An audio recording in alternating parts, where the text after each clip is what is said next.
Silenciamos nuestros micrófonos, por favor, en respeto a la gente que va a realizar la charla, a nuestro invitado, como decía. Y luego, pues al final, cuando queramos hacer cualquier cuestión, pues ya abrimos micrófonos, gritamos y todo eso que nos encanta. Eh, Así que vamos a iniciar nuestra cita. Como es habitual, siempre agradeciendo muchísimo la labor de nuestro compañero Jesús Nava y, por supuesto, a nuestros invitados que hacen tan especial que celebremos de esta manera nuestro 20 aniversario para que, bueno, pues siempre añadamos, siempre nos gusta añadir desde la Agrupación Astronómica de Málaga Sirio, así que esta noche es un placer contar con Leonorana Hernández. Muchísimas gracias por estar con nosotros, con Israel Pérez, con Ángel Huelmo y con Luis Gil, que es un auténtico placer teneros.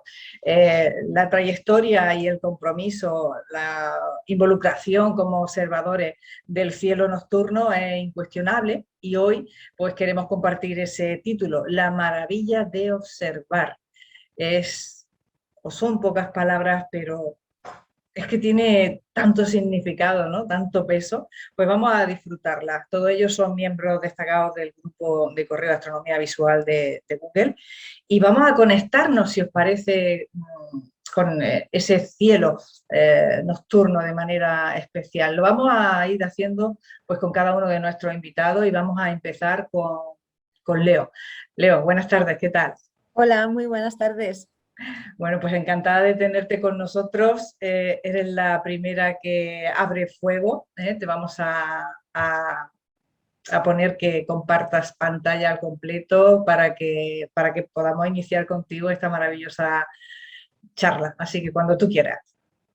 Venga, pues vamos ahí. A ver, un segundito. Ahora sí, ¿verdad? Sí, se está viendo.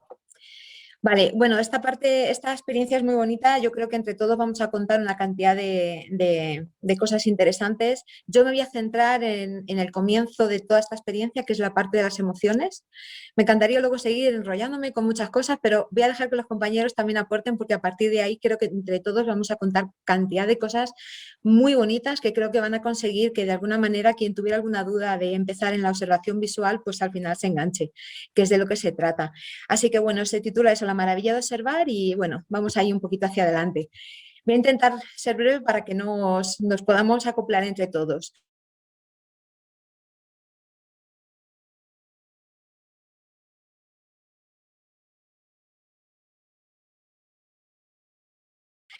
Para mí, bueno, un conjunto por observar el universo, de preguntas y a contemplar simplemente por el puro placer de hacer ese tipo de observación.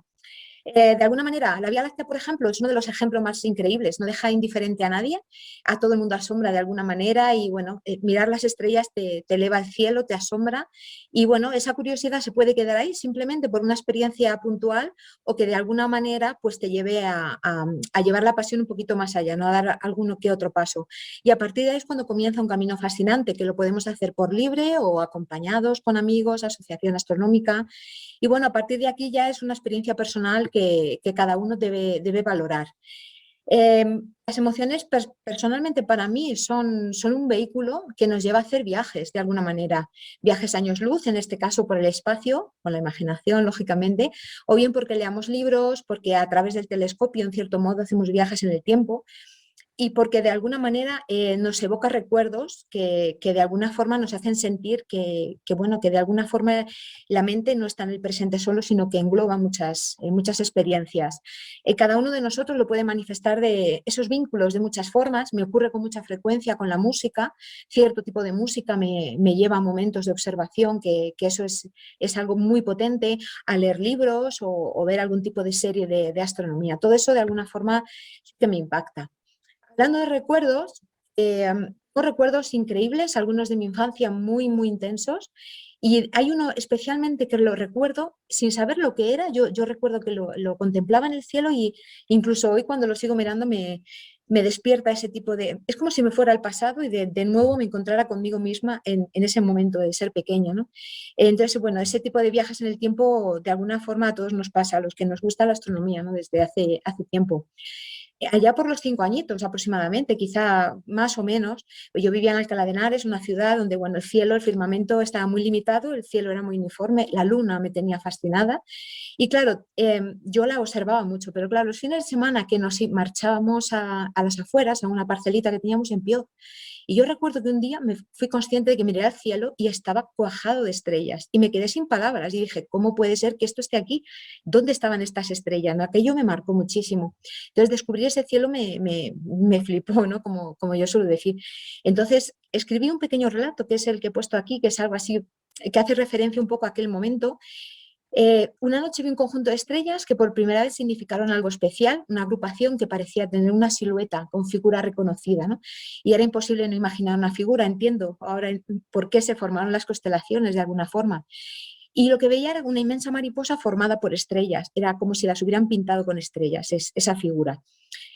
Me quedé flipada, yo me encantó, yo miraba y la buscaba hasta que me acuerdo que de repente un día desapareció y ya no la volví a ver. Pasaba el tiempo y un día me di cuenta que seguía allí, solo que había cambiado de postura por el paso de las horas. Todo eso de repente mi cabeza lo entendió perfectamente. Dejó de convertirse en mariposa y se convirtió en una cafetera. Seguía sin saber lo que era. Hoy ya sé que es la constelación de Orión, pero cada vez que la veo sigo sintiendo aquel viaje en el tiempo, sigo... se despiertan esas emociones como pequeñas llamas, así como emociones de repente de aquel momento. No es cómo es posible que eso se quede ahí grabado. Y la verdad es que de alguna forma las emociones formaron parte de mi experiencia con la astronomía y nunca han dejado de serlo. De hecho, a veces son muy intensas, son emociones que, bueno, es como si te elevaras del suelo y de alguna forma, pues bueno, no hay forma de describir con palabras y lo intentas, pero te cuesta muchas veces, ¿no? Desde la observación de la luna, para mí musa de leyendas y amores también, hasta la sutileza del brillo antiguo de la luz zodiacal que nos recuerda dónde estamos y que mucha gente no la ha visto y que merece la pena de encontrarla. Y para mí, bueno, en cierto modo eso, mis ojos son el puente a una aventura cada noche y que cada noche además es única y diferente. No deja de ser así. Pero no solamente es una cuestión de mirar, es que hay que aprender a ver. Es decir, hay que ver más allá de lo que entra por los ojos. Es como una conexión, ¿no? De algo mucho más grande. Y entonces ahí es cuando realmente te das cuenta que la astronomía te sobrepasa. Porque además de mirar, yo con los ojos siempre he tenido esa sensación de que los oídos se agudizan, estás más pendiente de los sonidos en la noche, los pájaros, la piel, la temperatura que sentimos, el olfato, el olor de las plantas cuando vamos caminando, revoloteando por el telescopio. Y de alguna forma, bueno, pues nuestra alma en ese momento llega mucho más allá de lo que de alguna manera pues los ojos alcanzan. El alma llega mucho más lejos.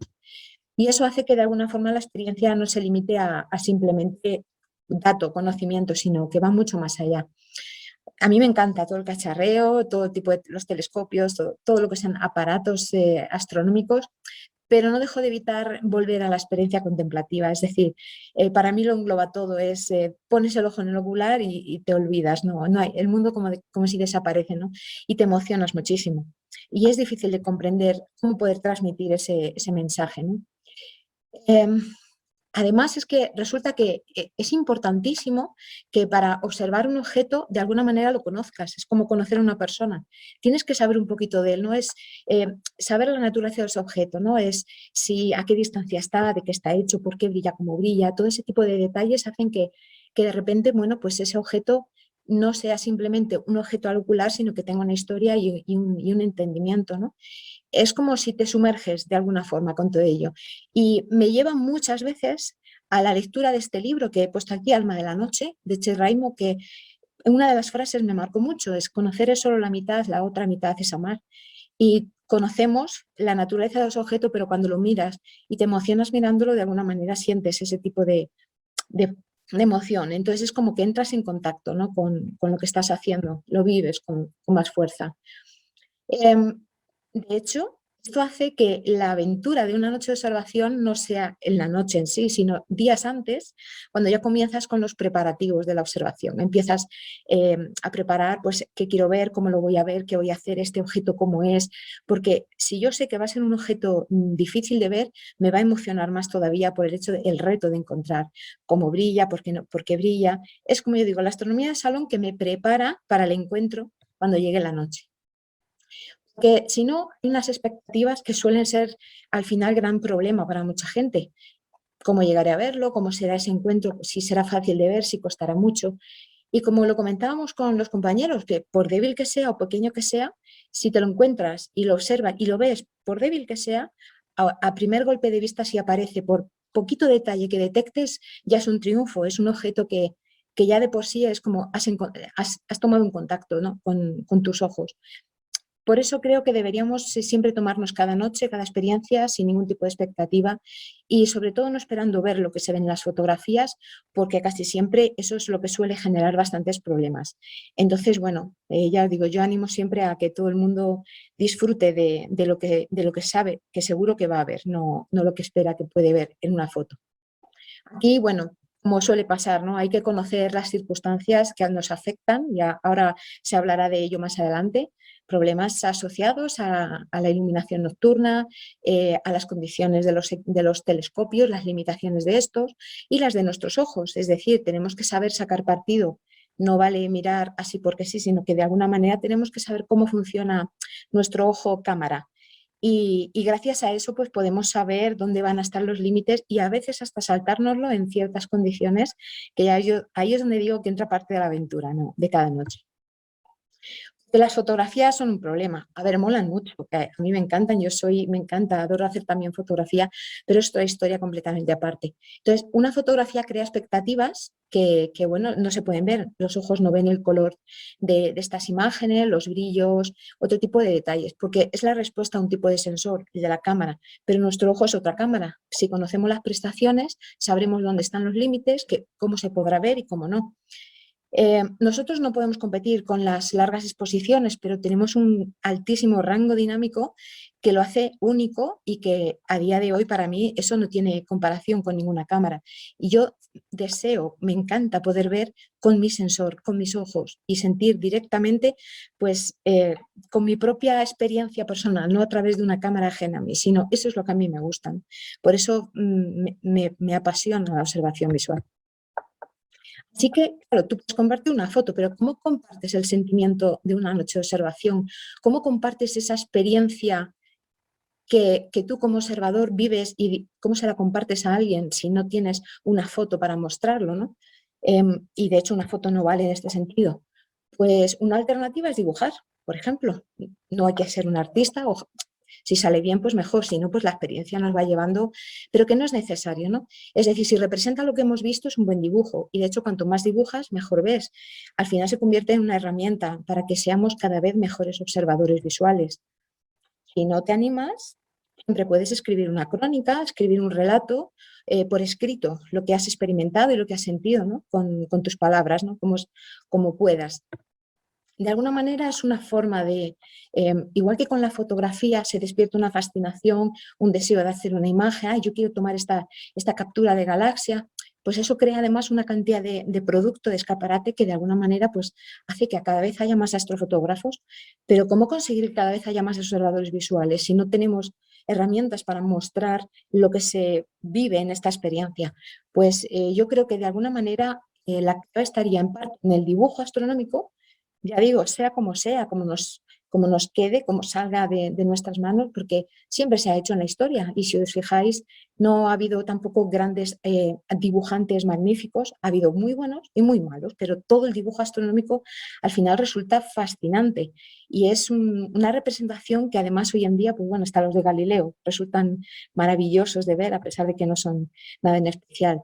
Luego tenemos la experiencia del gran Tom Herschel, bueno, que realizó uno de los trabajos más elaborados y detallados y de mucho tiempo, que aunque a lo mejor ya no lleguemos a necesitar este tipo de experiencia, pero sí demuestra que el dibujo y la observación visual tuvo una gran importancia en la historia y a día de hoy la sigue teniendo. A día de hoy seguimos siendo muchos los que observamos el cielo, muchos los que intentamos plasmar lo que ven nuestros ojos tal y como lo ven, lo más realista que puede ser.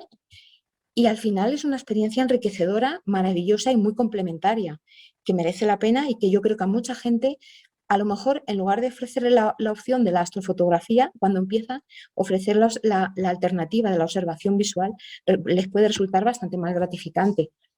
Ya como digo, si no nos atrevemos o no queremos dar el paso en el dibujo, compartir crónicas de observación o escuchar o, como digo, leer las crónicas de los compañeros al final resultan tan emocionantes porque en cierto modo consiguen contagiarte de la emoción y parece como si tú hubieras estado con ellos observando, compartiendo esa experiencia y lo que te dan ganas es de salir tú a observar lo que pone en esa crónica. Entonces se crean emociones que a lo mejor no somos conscientes de ellas, pero que nos unen, nos hacen compartir, nos hacen vivir experiencias únicas y descubrir sobre todo cantidad de cosas que creo que a día de hoy merecen la pena.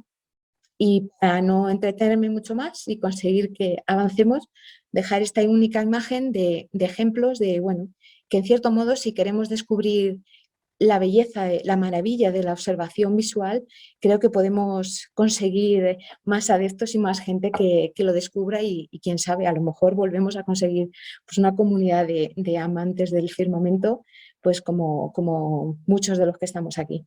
Así que bueno, así es. Muchas gracias. Pues muchísimas gracias, Leo, por tu disertación. Es que contagias de una manera tan especial bueno, que ya, fíjate, yo ya tengo el lápiz preparado. Estupendo. Muchísimas gracias. Pues vamos a darle paso, si os parece, a nuestro invitado, a Israel Pérez, que ya lo tiene todo preparado. En este caso, le damos la posibilidad de compartir pantalla. Israel, cuando tú quieras.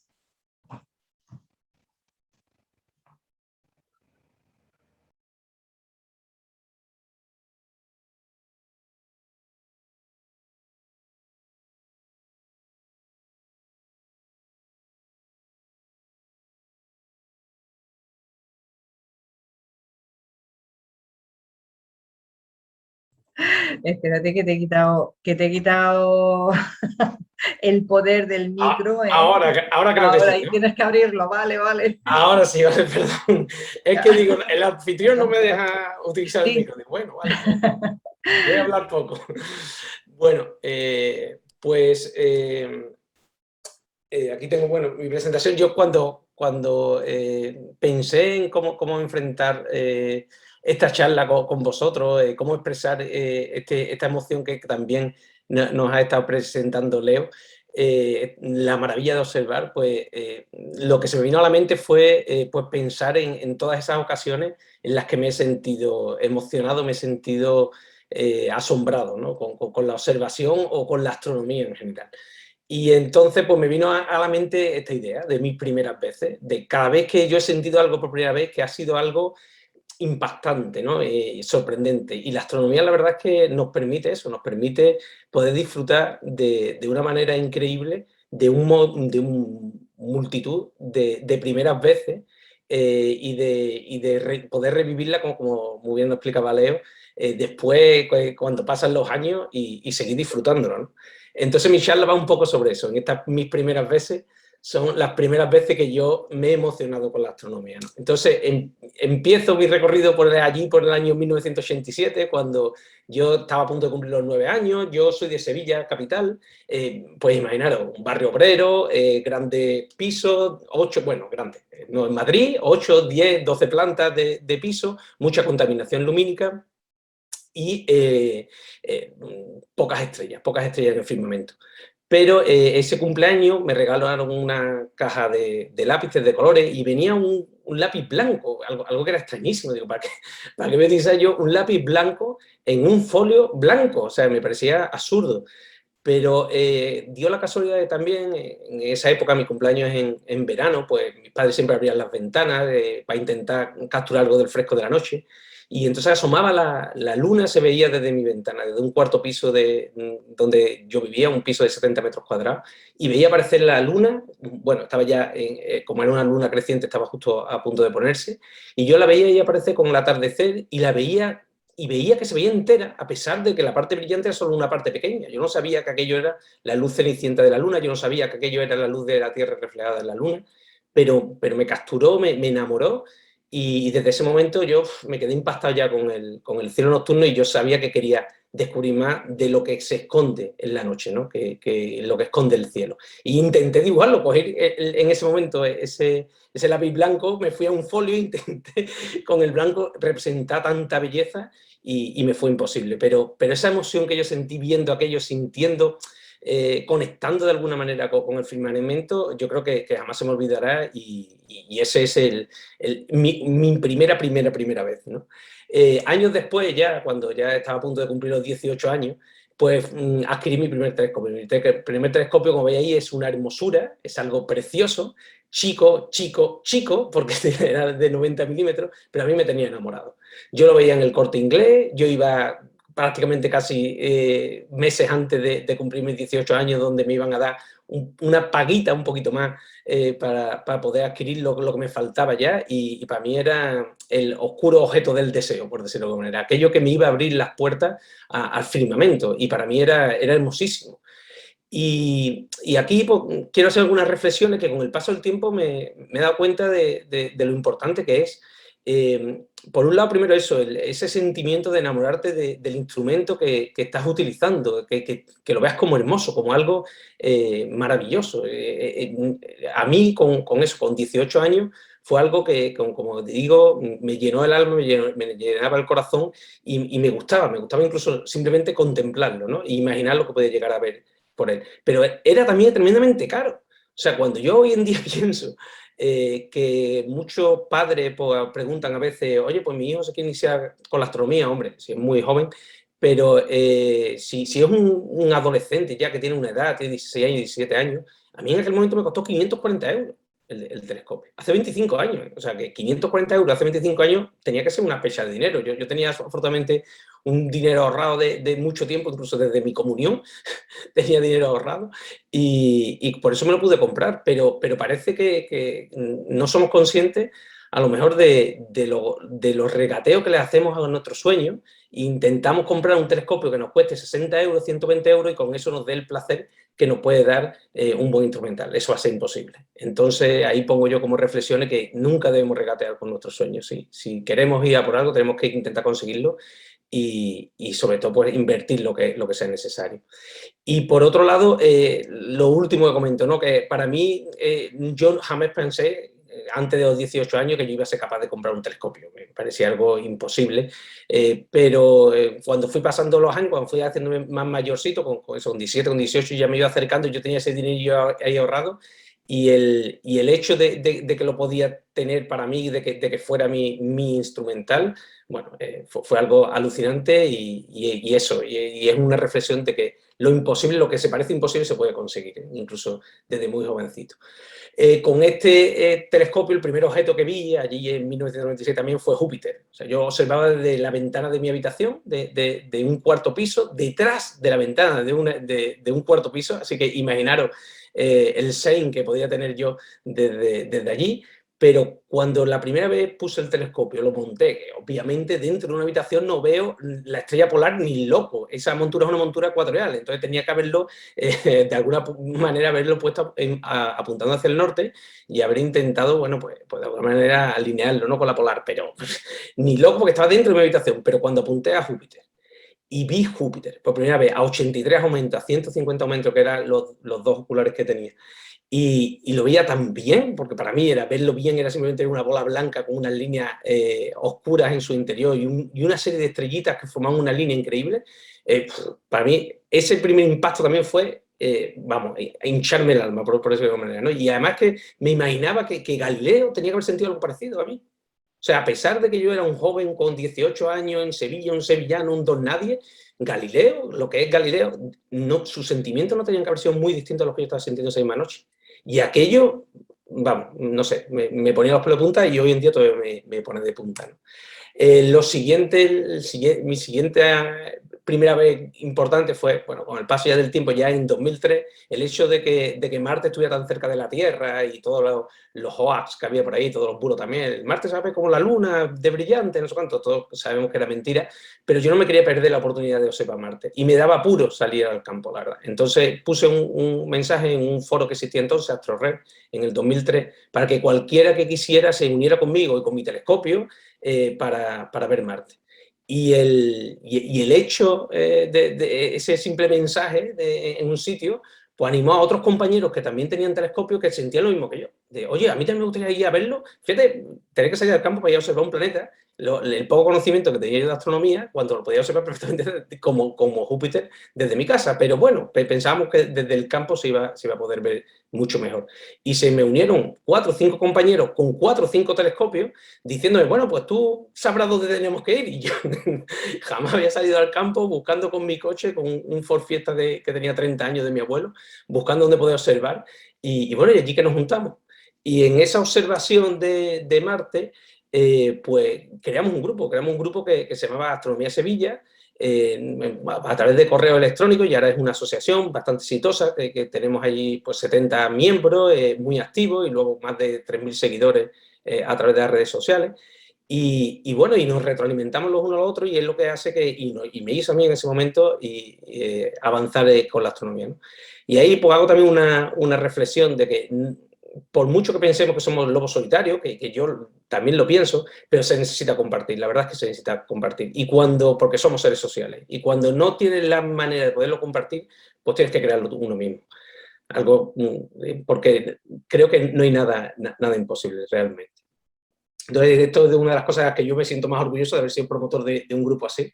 Y la verdad es que para mí, bueno, pues también es algo impactante para el resto de vida. Aquí pongo una captura que recuperé a través de archive.org de ese mensaje del 28 de agosto del 2003, donde coloqué ahí en este foro, que no sé si lo conocéis, que es súper antiguo, pero donde ponía de salidas astronómicas en Sevilla, donde animaba a la gente para poder salir, y bueno, ahí veis 3 respuestas que tuve, pero ese fue el nacimiento, ¿no? Luego mi primer objeto intersolar fue M57, con un compañero de este grupito que nos juntábamos, pues en Dos Hermanas, que es un pueblo muy cerca de Sevilla, con una contaminación lumínica horrible. No veíamos la Vía Láctea ni locos. Yo jamás había visto un objeto más allá de Júpiter, Saturno, Marte, más allá de nuestro sistema solar. Pues de pronto, con un Newton de 150 me lo enganchó y me dice, ¿no conoces M57? No conoces el bolso de anillo, no. Me lo puso, vi una imagen parecida a este, porque como bien León ha comentado, los dibujos sí nos transmiten realmente lo que vemos, no la fotografía, lamentablemente. Ojalá tuviéramos nuestros ojos como unas cámaras fotográficas. Y entonces estaba viendo por primera vez, estaba súper emocionado, o sea, estaba viendo un objeto que me mostraba la muerte de una gigante roja después de que se estuvieran deshaciendo sus últimas capas de la atmósfera. O sea, que fue un impacto para mí impresionante, lo estaba viendo con mis propios ojos. Allí perdido en algún sitio en el firmamento, estaba viendo eso. Y era alucinante. Vamos, yo me quedé asombradísimo, y fue pues un nuevo impacto de decir, yo ya tengo que dejar de observar de casa, tengo que empezar a buscar dónde salir fuera en el campo. El siguiente objeto intergaláctico, en este caso, que observé fue ya en el 2004, me parece que era, fue un compañero de la Asociación Astronómica de Valverde del Camino, que me enseñó M81 y M82. A raíz de un gran incendio que hubo en Berrocal, en Huelva, nosotros planteamos pues, montar allí una pequeña observación con los vecinos, por apoyarlos de alguna manera. O sea, y al final de la noche, un compañero que estaba allí con un 8 pulgadas, que para mí era un magnífico telescopio enorme, gigantesco, comparado con mi 90 milímetros, pues me dijo, ¿no has visto nunca M81 y M82? Venga, a verlo, vas a ver un par de galaxias preciosas. Y vi una imagen muy parecida a la que os estoy mostrando, aunque esto con 10 pulgadas, y me quedé alucinado de que se pudiera ver galaxias con los telescopios, pero que se pudiera ver tan bien. Y es curioso porque yo con mi 90 milímetros había dicho que a un vecino le había fardado un poco diciendo que sí podía ver galaxias, nunca me había podido imaginar que podía ver galaxias y efectivamente sí podía ver galaxias, lo único que necesitaba era cielos oscuros, pero el hecho de esta visión de M81 y M82 en un único ocular, al final de la noche cuando ya estábamos todos cansadísimos, vamos, me dejó un sentimiento que me fui a la cama súper feliz. No sé qué ha pasado aquí, porque esto no avanza.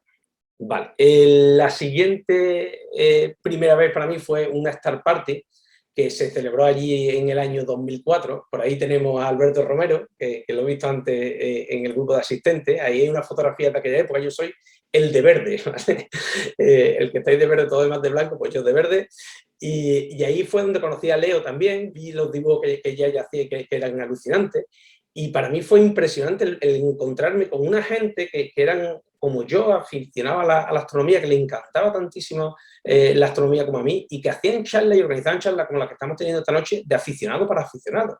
Y aquello era impresionante, la verdad, era algo que te llenaba de felicidad, porque estabas compartiendo continuamente, era dedicar un fin de semana entero a observar el cielo y luego durante el día a tener charlas para aprender más de astronomía. O sea, para mí aquello fue, bueno, pues algo, eso, descubrí un mundo de pronto impresionante, y ya no me quería perder poderme encontrar más con la gente y poder seguir uniéndome. Y ahí os pongo otra reflexión que lamentablemente no siempre podemos cumplir, yo soy el primero que no cumplo, que es cuando hay algún encuentro de esto, algún encuentro que encontréis que a vosotros os guste, hay multitud de Star Party también a día de hoy, afortunadamente por distintas asociaciones.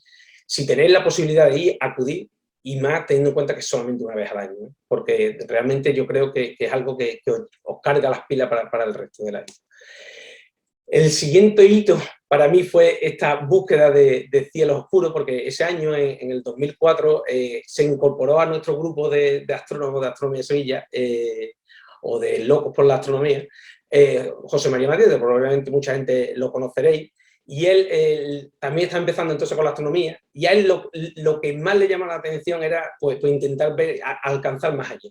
Y entonces nos retaba continuamente a intentar observar pues eso, a intentar irnos a sitios cada vez más lejanos de Sevilla, buscando cielos más oscuros, y con él fue con el que primero pude observar la Lita 400 con mi 90 milímetros, y de ahí se me empezó a abrir la enfermedad esta de aperturitis, de querer comprar telescopios cada vez más grandes. Para que hagáis una idea un poquito de lo que influyó José María Mateo para mí en la búsqueda de cielos oscuros, ahí os he puesto un pequeño gráfico de donde yo empecé observando en 1996, que era ahí en medio de Sevilla, en esa mancha blanca, ahí estaba yo.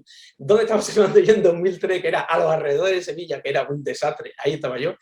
En 2004 conocí a José María Mateo, donde nos íbamos más o menos con este grupo de amigos a los locos, un poquito a las afueras, y en 2005 ya estábamos buscando, saliéndonos de la provincia, incluso recorriendo cientos de kilómetros en una noche, simplemente por buscar esos cielos un poco más oscuros. Me ha llevado tanto a que hoy en día, en 2021, donde observo yo, a mí no se me plantea ya observar a menos de 100 kilómetros de Sevilla, porque la bola de luz de Sevilla es horrible, y entonces estos son los puntos en los que normalmente suelo ir a observar, últimamente un poquito más allí hacia el norte.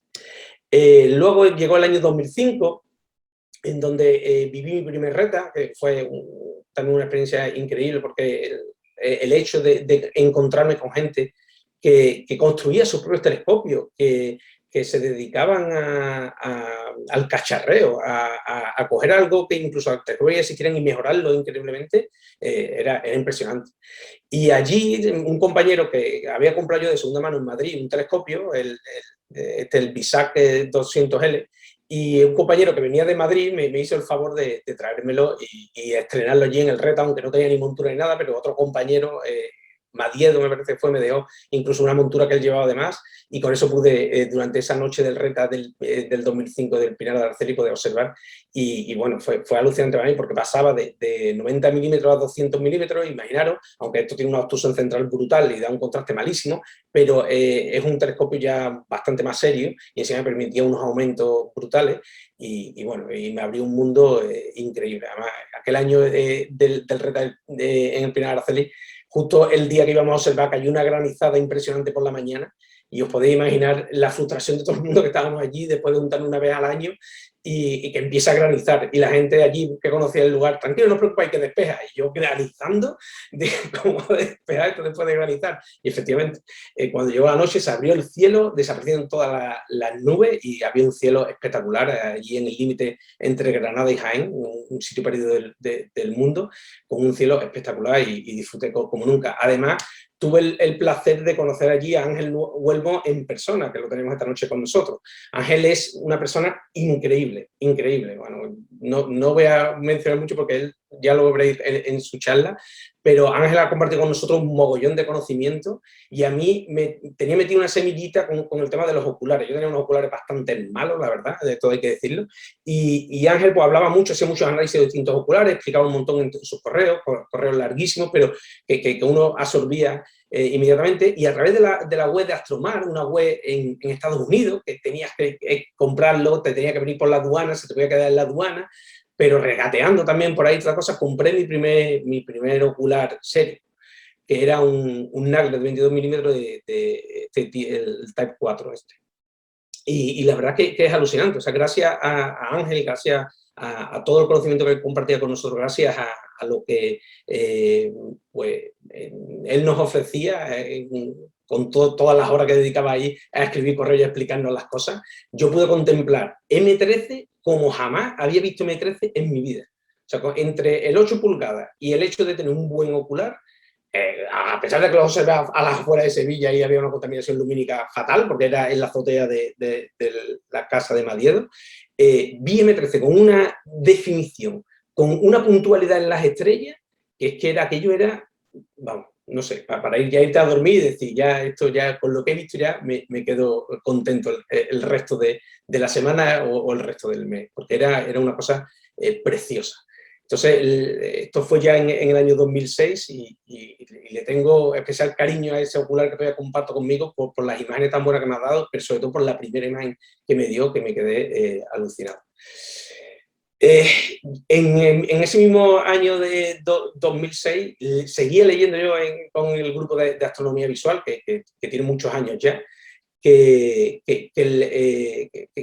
la observación no se tenía que reducir simplemente a llegar, mirar un objeto, M13, sí, qué bonito, a ver que ponga el ojo 30 segundos, me voy, adiós, estupendo, qué bonito el objeto. Sino que consistía en intentar retarte a ti mismo, en conseguir más cosas. Ángel le escribía, yo si me voy a la piscina, no se me ocurre no ponerme la gafa de sol. Y yo digo, ostras, pues verdad, o sea, las noches de verano tan buena que tengo, yo ahí pues, dejándome reduciendo las pupilas, y a partir de ahí empecé a usar gafas de sol en verano, que nunca había utilizado gafas de sol, utilizaba pilas gastadas para mi linterna roja, y sobre todo hice algo que me daba un montón de susto, un montón de miedo, pero que me parecía que era impresionante, que lo necesitaba porque no quería fastidiar a mis compañeros con mis manías de, por favor, las linternas, por favor, los punteros, que era salir yo solo. Y la salida en solitario, que también ya salí en solitario, fue allá por el 2006, el miedo que yo pasé esa primera noche, yo creo que tampoco lo olvidaré. Porque el llegar de pronto con el coche, con tu música, con tu no sé cuánto, a bajarte en mitad del campo, tú solo, y no ves nada, y imaginar todas las películas de terror que van a aparecer por allí, Freddy Krueger o yo quien sea, para matarte, porque están esperándote justo detrás del árbol, era absurdo, pero eso era lo que sentía, y mi corazón iba a 1000 del miedo, del terror, realmente. Pero me parecía absurdo, o sea, yo estaba allí y digo yo, pero con la de horas que he pasado yo en la noche, con lo que a mí me gusta la noche, ¿cómo puede ser que esté tan asustado? Pues así era. Y encima, cualquier sonido que escuchara, por leve que fuera, no sé, un sonido de un animal en cualquier sitio, me parecía que me sobresaltaba, creía que era alguien que ya venía ahí a darme problemas. ¿No? Pero esa noche, sin querer, moví el visor, estaba apuntando por allí por Leo, terminando de ver la galaxia de Leo, y de pronto encuentro una galaxia. A mí me encantan las galaxias, es algo que flipo, y encuentro una galaxia, después otra, después una detrás de otra, en el mismo campo 2 galaxias, 3 galaxias. O sea, yo alucinaba en ese momento en colores. y no sabía qué era, y era la cadena Marcari. Y en ese momento se me fue todo el miedo y bueno, y disfruté de lo que es salir en solitario, y desde entonces no he parado en salir en solitario. En 2014 pude disfrutar también de mi primera supernova, algo que era alucinante. Creo que voy un poco mal de tiempo, voy a intentar acelerar un poco, porque estaba viendo todo el brillo de una galaxia solamente en un punto. Aquello era alucinante. O sea, saber lo que uno está viendo, cuando lo está viendo, entenderlo, es que es increíble. Y que lo estés viendo tú con tus propios ojos, no estés viendo una fotografía, no lo estás viendo en real, en vivo, aquello, yo, no sé, para mí es que no tiene precio y no tiene... no tiene casi palabras para poderlo describir. Luego pasé ya a comprar un telescopio de 12 pulgadas, ya en 2014. Salió una oportunidad de segunda mano con un compañero que Salva Segura, que es un magnífico astrónomo visual también, pues lo compré, 325 € cada uno, imaginaros, comparado con los 540 € que yo me gasté con el 90 milímetros hace 25 años.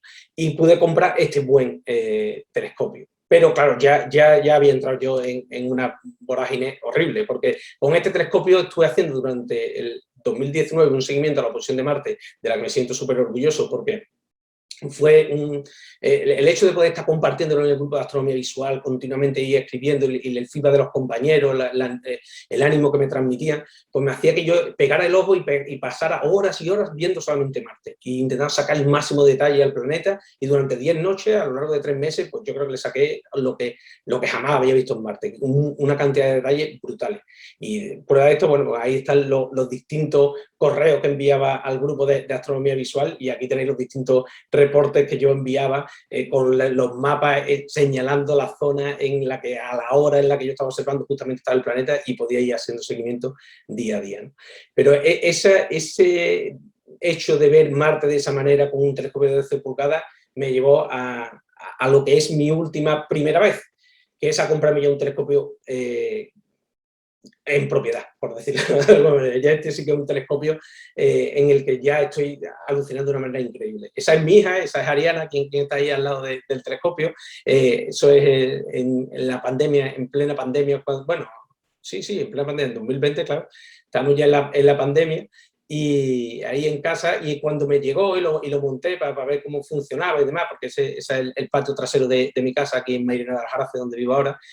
Y bueno, y es el telescopio. Y ahora estoy haciendo, pues, como no sabía qué hacer con este telescopio, pues me puse a revisar la lista Messier, que me recomendó también, lo pregunté en la lista de astronomía visual, y me dijeron, pues sí, mira, es una buena idea, y es verdad que vas a conseguir ver cosas que no habías visto nunca jamás. Y efectivamente es así. O sea, llevo como 3 meses observando la lista Messier, cada vez que llega la luna nueva, yendo a ver 3, 4 objetos de la lista Messier, y es que estoy sacándole de detalles a unos objetos que yo más que los creía que los conocía, que no he visto nunca. Entonces, por eso siento como si los estuviera viendo por primera vez.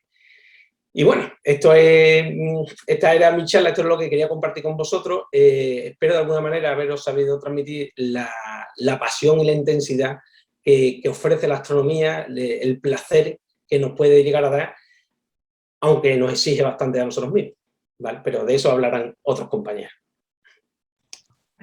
Magnífico, muchísimas gracias a Israel Pérez de Tuleda, desde Sevilla. Bueno, ha hecho de todo, Israel. Menudo recorrido, menudo recorrido. Son muchos años ya. Claro, luego te dio la perturitis, ¿no?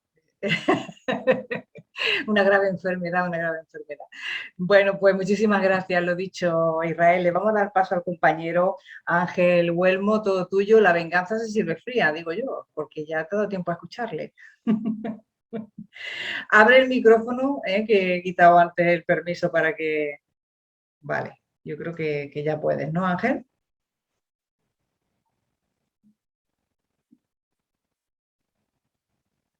No, no puede, vale. Qué mala soy.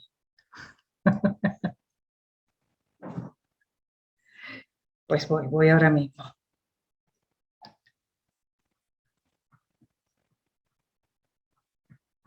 Inténtalo ahora, Ángel. ¿Me oís ahora? Ahora sí. Perfecto. Gracias. Madre mía, Leo, Isra, qué alto ponéis el listón.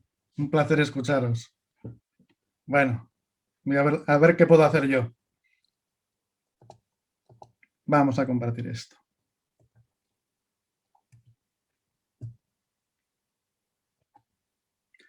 ¿Lo tenéis ya? ¿Veis la presentación?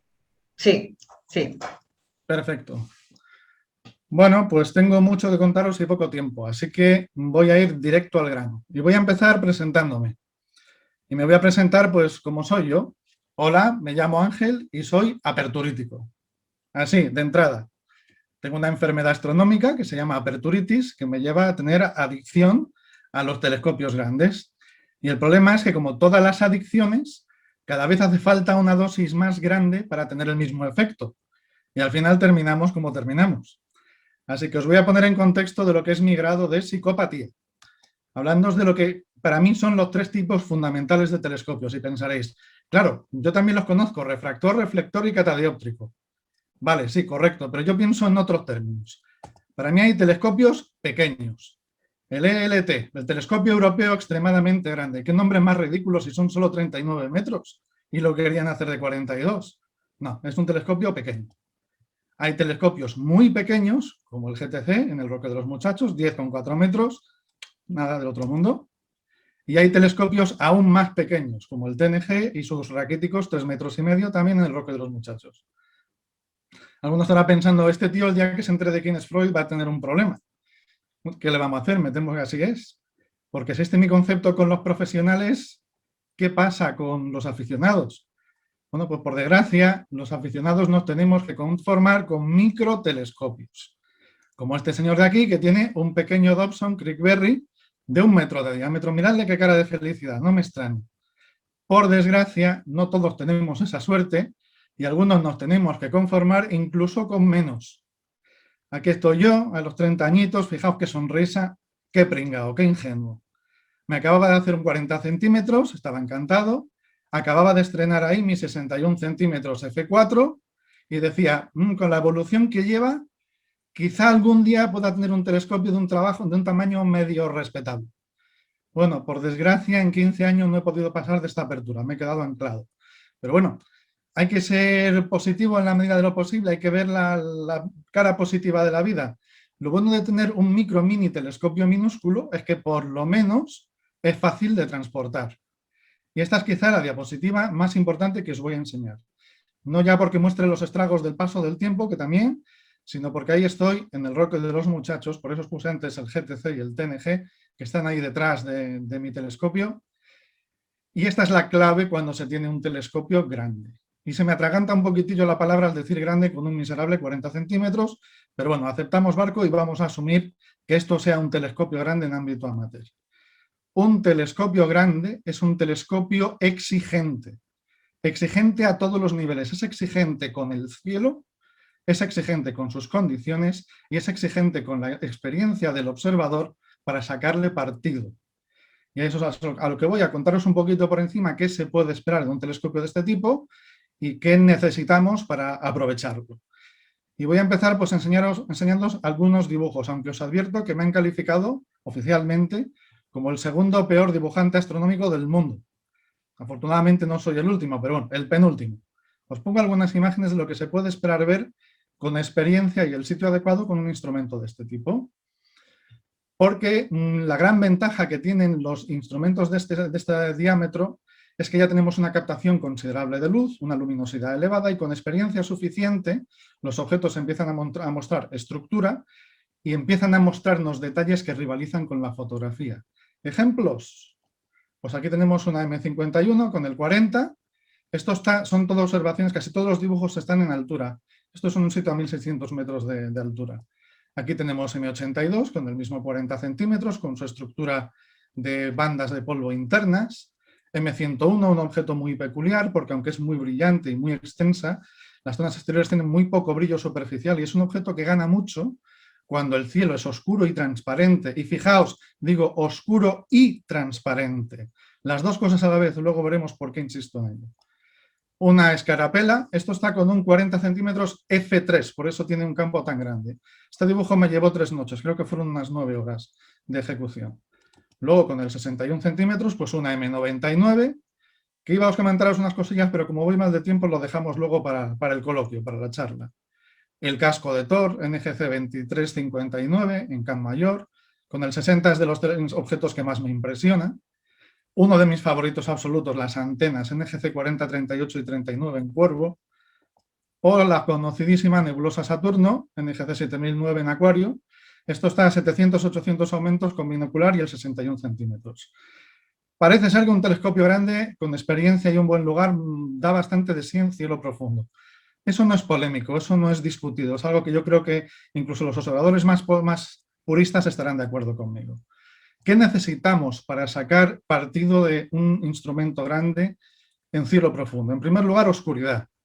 Y cuidado, que quizá mi concepto de oscuridad no es el mismo que el de todo el mundo. No estamos hablando solo de oscuridad local. No basta con irnos a 15 kilómetros de una ciudad, ya nos lo ha comentado Irra anteriormente. Hay que irse más lejos. Pero no basta solo la oscuridad. La oscuridad sin transparencia no sirve de nada, que hoy día se están poniendo de moda los aparatitos que miden oscuridad, pero no valoran para nada la transparencia. Y si buscamos transparencia hay que buscar un sitio alto, elevación, para quitar por encima de las capas más sucias de la atmósfera. Y además, esto los astrónomos aficionados lo ignoramos mucho, aunque ya nos dará caña Luis ahora con ello, es la sequedad de la alta atmósfera por encima de nosotros. No ya la local, que también, sino la humedad en las capas altas de la atmósfera, que difunden mucha luz y se cargan completamente el contraste de objetos de cielo profundo. Esto es crítico. Y bueno, con esto ya está, ¿verdad?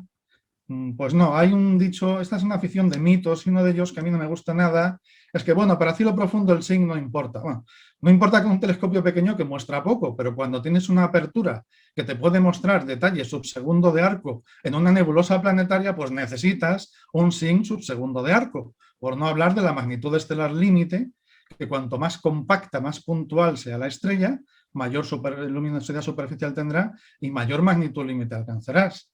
Entonces el SIN es crítico también para cielo profundo. Y me temo que es una de las cosas más complicadas de conseguir, especialmente para estas aperturas. Y aunque con esto de cielo profundo no creo que haya roto ningún tipo de esquema a nadie, ahora pasamos a algo que ya sí que es más polémico. La gran fortaleza para mí de un gran telescopio, lo que más me impresiona, la planetaria.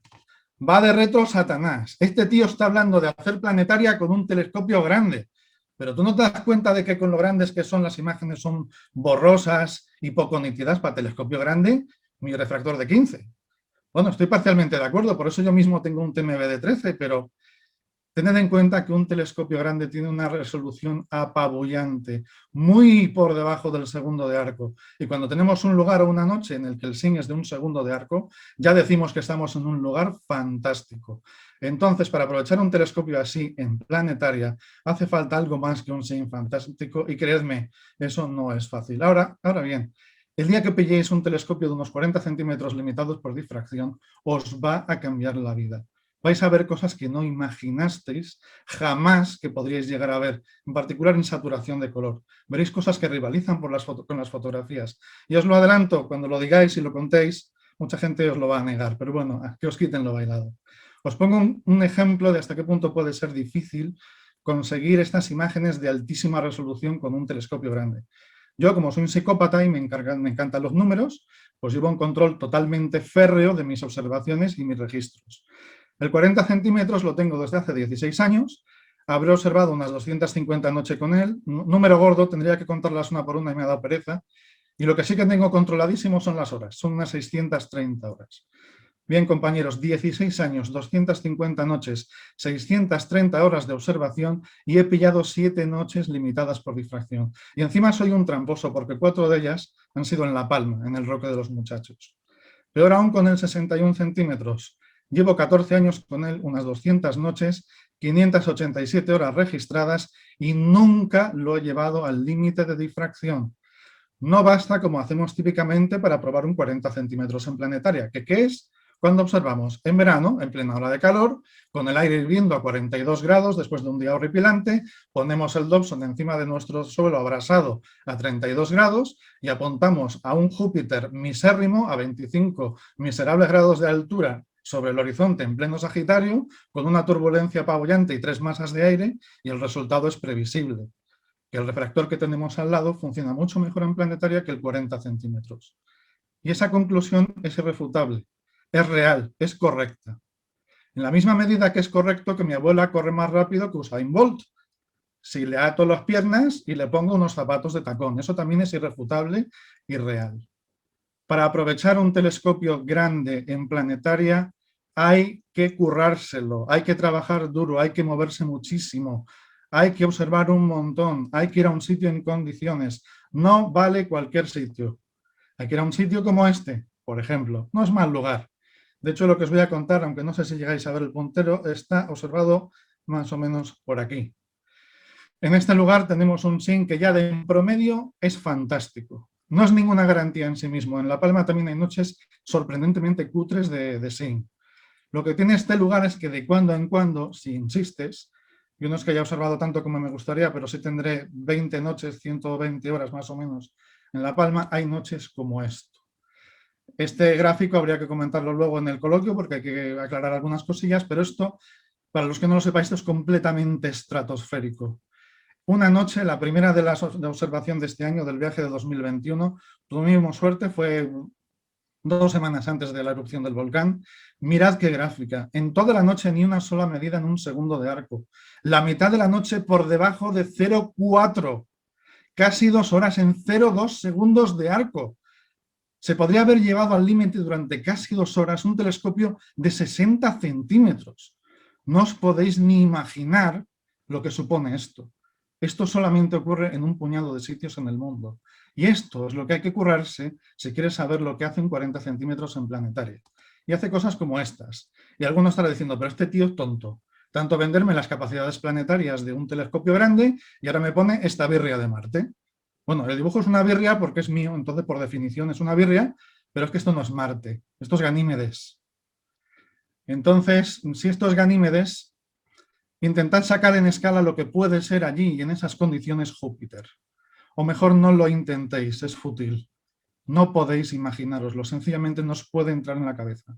Esto o lo ves, o lo sientes en persona, o no sabes lo que es. Y es peor aún cuando lo cuentas ni siquiera te creen. Hasta este punto es apabullante lo que puede hacer un telescopio grande en un lugar así. Vale la pena currárselo aunque tengas que ir 5 años seguidos para pillar la noche adecuada o aunque tengas que utilizar el telescopio 16 años, 250 noches y 630 horas para conseguir esto. Creedme, os cambia la vida como observadores. ¿Qué hace falta para encontrar un buen SIN? Pues mira, hay que subir alto a un sitio por encima de la inversión térmica, donde haya poca convección, el aire sea laminar. Es crítico que la temperatura sea estable, porque si no, un espejo de 20 kilos no puede seguir el ritmo de enfriamiento de la noche. Y es una de las ventajas de estar por encima de la inversión térmica. Es habitual que por esas zonas la temperatura baje más despacio y el espejo, el telescopio, no tenga problemas en seguir la temperatura. Un ejemplo, una de las noches de La Palma bajamos de 10,5 grados de 10 en 6 horas. Eso no plantea problemas al espejo para seguir su régimen térmico. El viento tiene que llegar desde zonas homogéneas, en La Palma llega desde el océano, en Jabalambre llega desde la zona de Castilla-La Mancha, en el Pirineo, en el norte, en Pic du Midi, llega desde la llanura del propio país, de Francia, pero hay que tener mucho cuidado que no estemos en una zona de la montaña que nos haga que se arremoline el aire. Eso es lo que pasa, por ejemplo, en la vertiente sur de los Pirineos. Por eso el SIN en la vertiente española no es bueno, porque el aire llega mayoritariamente desde Francia y se arremolina. Mucho ojo a la posición de la corriente de chorro, mirad los reportes meteorológicos. Es una banda de aire a 300 km por hora y 10.000 metros de altura, y como te quede por encima, da igual que estés en La Palma, no vas a tener buenas imágenes. Y como los seres humanos normales no tenemos más remedio que observar en nuestro sitio, el mejor consejo que os puedo dar para aprovechar un telescopio grande, el más importante es dar continuidad a la observación, observar compulsivamente una y otra y otra y otra y otra vez. Da igual que 249 noches sean una mierda. Si a la 250 pilláis esa noche estable, os va a cambiar la vida para siempre y os vais a quitar de encima todos los mitos que hay sobre la observación planetaria y los grandes diámetros. Obviamente, que sea tan difícil aprovechar un telescopio grande es de por sí un inconveniente, pero hay más. El evidente, el tamaño, el volumen. Un telescopio grande, pues es grande y pesa, ya está. Pero además son telescopios que yo digo son temperamentales. son pijoteros, exigen cuidados, cariño, atención. Son ópticas típicamente muy rápidas y es difícil que una óptica rápida tenga buena calidad. Exige muy buena colimación, exige muy buenos oculares. Ya hemos hablado que es imprescindible cuidar el régimen térmico del espejo, que esté en equilibrio térmico. Pero es que aún así, aunque tengamos una noche excelente, estos telescopios tienen tanta resolución que incluso una noche muy buena nos va a dar estrellitas. Yo lo llamo modo ameba, porque las estrellas son borrosas, se deforman con el SIN, parecen una ameba hiperactiva vista con un microscopio. Es la idiosincrasia de este tipo de instrumento. Además, tener en cuenta que cuando aumentas el diámetro, cada vez que lo duplicas, cuadruplicas el volumen de aire que atraviesas en la atmósfera, que además tiene que ser mucho más estable porque el telescopio tiene más resolución y se hace exponencialmente más difícil aprovechar la ventana óptica y la resolución del instrumento. Así que son instrumentos que en general dan imágenes más borrosas, menos estables y como captan mucha más luz, los fondos suelen ser más claros. Lo que acabamos de decir, exigen excelentes condiciones, exigen que el observador se le ocurre que se mueva, que viaje, que eche horas, que aprenda a aprovecharlo. El accesorio más importante de un telescopio grande no es ni un ocular caro ni un filtro antipolución. Es un buen maletero en el coche y un buen presupuesto en combustible para ir a un lugar en el que pueda estirar las piernas. Si no, planteároslo porque no vale la pena. ¿Qué conclusiones podemos sacar? Pues básicamente dos. Si eres un observador que sale poco, las pocas noches que sales son a sitios mejorables, no quieres cargar con mucho peso y sobre todo, para 2 días que sales no quieres que el telescopio te complique la vida. Tú quieres poner el ojo y que la imagen sea estética, contrastada, puntiforme. Es lógico, yo tengo telescopios para eso. Entonces quizá un telescopio grande sea más una complicación que una ayuda, hay que replanteárselo. Ahora bien, si eres de los que son activos, no te importa moverte, buscar un buen lugar, estás dispuesto, como decía Irra en su posición de Marte, en pasar horas, horas y horas de ocular hasta pillar la ventana estable que te cambie la vida, entonces sí, iros a un telescopio de gran apertura porque os aseguro que os va a redefinir lo que es la astronomía y muy particularmente la observación planetaria. Os lo aseguro, no os lo podéis ni imaginar lo que hace un telescopio grande sobre los planetas. Será como volver a empezar. Y cuando uno lleva 20 años en esta afición, volver a empezar y tener de nuevo esas sensaciones es algo muy, muy bonito. Os lo decía Irra con su nuevo 18 pulgadas. Y ahora llega el momento un poco polémico quizá de tratar el elefante en la habitación. Estoy hablando de ir a un buen lugar de observación. ¿Pero qué es eso de un buen lugar de observación? Lo siento, a más de uno le voy a romper un poquito la ensoñación y voy a daros una mala noticia. Cada vez menos compañeros saben lo que es un buen cielo. Me atrevo a decir que la mayoría de los aficionados no han visto nunca un cielo genuinamente bueno, aunque estén convencidos de que en la huerta de su suegro, en tal pueblo, el cielo es apoteósicamente bueno. No, lo siento, compañeros, me atrevo a decir que los que lleváis observando menos de 20 años o no habéis salido de la península, directamente nunca habéis tenido el privilegio de ver un cielo genuinamente bueno, natural, porque en toda la superficie de la península ya me temo que no existe ese cielo natural. Y diréis muchos de vosotros, pero te has vuelto loco, tú no conoces Javalambre, no has estudiado el paper de Moles y otros en 2010 sobre las condiciones del lugar, es mejor que La Palma, es casi tan bueno como Mauna Kea. Bueno, luego discutimos, pero sí es un sitio fantástico, tiene muy buena oscuridad, pero ojo, porque los datos del paper son de 2008 y yo ahora mismo sacrificaba una pierna por recuperar el cielo que tenía en Extremadura en 2008. Yo ya no tengo el mismo cielo y os aseguro, por desgracia, que en Javalambre tampoco. Eso sí, el lugar tiene un SIN excepcional, es de lo mejor que hay cartografiado. En ese sentido, aprovechad. Ahora bien, no es solo todo lo que reluce. Tú te vas a Javalambre y me temo que está a 100 kilometritos de Valencia y su milloncejo de habitantes y de la costa mediterránea, que es una atrocidad lumínica. Y lo siento, compañeros, no quiero desilusionaros, pero en Javalambre, hacia el este, hay fuerte polución y para mí esto no es un cielo natural. Independientemente de que el CENIS siga siendo muy bueno y no me importaría para nada vivir allí para observar. Entonces, Calaralto, el observatorio más grande de Europa continental. Bueno, con Almería y sus 300.000 habitantes, 40 kilómetros al sur, ha perdido bastante, aunque esta foto tiene bastante mala leche porque no hay ni mar de nubes y está bastante expuesta. Pero no, lo siento, para mí tampoco es un lugar genuinamente bueno, con cielo natural, para desgracia de los compañeros que trabajan allí, que seguro que conocéis a muchos que echan de menos lo que tenían. Entonces, Ángel, ¿de qué demonios hablas cuando hablas de cielo natural? Os respondo con una pregunta. ¿Cuántos de vosotros habéis visto el air glow natural? Esta es una foto en La Palma. Fijaos esa luminiscencia verdosa en el horizonte.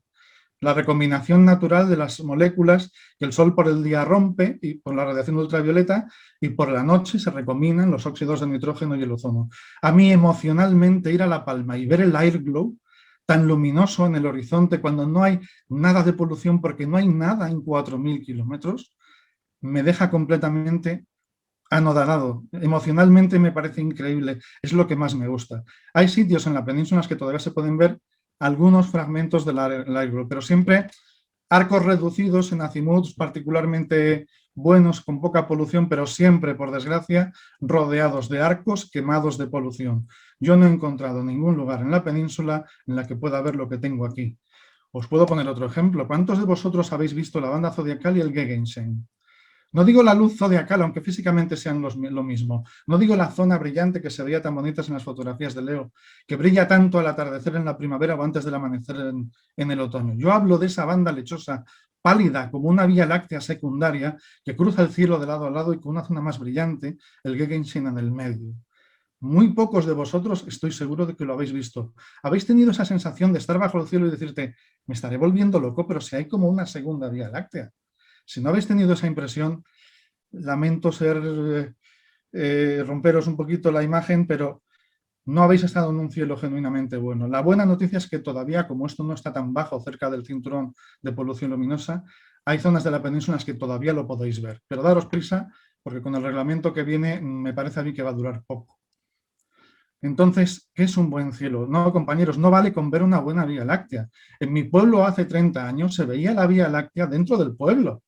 No podemos decir que porque se vea la Vía Láctea como una palidez lechosa que cruza el cielo, el lugar sea bueno. Una Vía Láctea genuinamente buena es impactante, es luminosísima, pero sobre todo está jalonada de manchones negros. Manchones negros que por contraste parece que brillan menos que el propio fondo del cielo, pero sobre todo tiene estructura. Es como un grupo de filamentos que se entremezclan los unos con los otros. Es apoteósico. Si no habéis tenido esa sensación, no habéis estado en un sitio genuinamente bueno. Entonces, mi consejo es que dejéis un poquito de lado el famoso SQM, que yo lo llamo lechuguímetro y que parece que se está convirtiendo en palabra de Dios entre los aficionados. Porque, como os dije antes, la oscuridad sin transparencia no sirve de nada. Y este aparato solo mide la oscuridad, no la transparencia. Además, normalmente la gente solo mide en el cénit. Hay sitios con un buen cénit, benditos sean, que nos duren mucho, pero el horizonte está bastante polucionado. Además, entre unidades hay muchísima dispersión y, sobre todo de cara al futuro, son poco sensibles al azul y la polución LED tiene un dominante azul muy importante. Así que estos aparatos miden mejorías en zonas que se deterioran y mucho por la contaminación LED. Y me diréis, bueno, Ángel, pero yo he estado en un sitio Starlight que está certificado como un sitio fabuloso. Y aquí tengo que ser prudente porque igual hasta me demandan. Pero me temo que desde el respeto a la gente que hay detrás, que me consta que solo tienen la mejor intención del mundo, a mí personalmente no me gustan demasiado los resultados. Es curioso, a medida que el cielo desaparece, a medida que nos lo vamos cargando, que tengo que hacer más kilómetros para encontrar un sitio decente, en paralelo cada vez hay más sitios Starlight y más candidatos. Para mí, lo siento, lo veo como una mercantilización, una monetización del cielo a través del negocio del turismo astronómico. Que bienvenido sea, pero cuando sea para hacer una divulgación de calidad y no para engañar a la gente. Porque esto empieza a ser cuando hay dinero de por medio y un negocio, como decía mi abuelo, hijo mío, no hables mal del caballo o no lo venderás. Y cuando voy, yo vivo al lado de Monfragüe, me ha pasado lo mismo con la zona de Aras de los Olmos, la gente está llena de sí misma diciendo aquí el cielo está protegido, es extraordinario, está certificado, aquí no hay polución luminosa, es el mejor lugar de Europa y lo tenemos por escrito. Es como el restaurante malo que tiene la merluza de hace 2 semanas en el Arcón, pero a ti te dice que es fresquísima. Y cuando tú se lo dices a la gente, pierdes totalmente cualquier autoridad, porque tienen el certificado del Instituto de Astrofísica de Canarias y de la Fundación Starlight, certificándoles que tú te equivocas y que ese cielo es increíblemente bueno. Y al final pierde la parte positiva y se convierte en una coartada de las autoridades cuando tú les dices yo conozco Monfragüe desde el 2004, nos lo hemos cargado espectacularmente y sencillamente no te escuchan porque tú qué vas a saber si tienen un certificado. Y el problema es que se están certificando lugares que para mí, perdonadme, me parecen mediocres. Empiezo a tener la impresión, aunque no tengo pruebas, de que esto de las certificaciones, si la pagas, la consigues, porque si no, no me explico que este lugar tenga una certificación Starlight. Aquí he estado porque aquí vive mi hermana y me parece una tomadura de pelo. Yo ahí no desmonto el telescopio.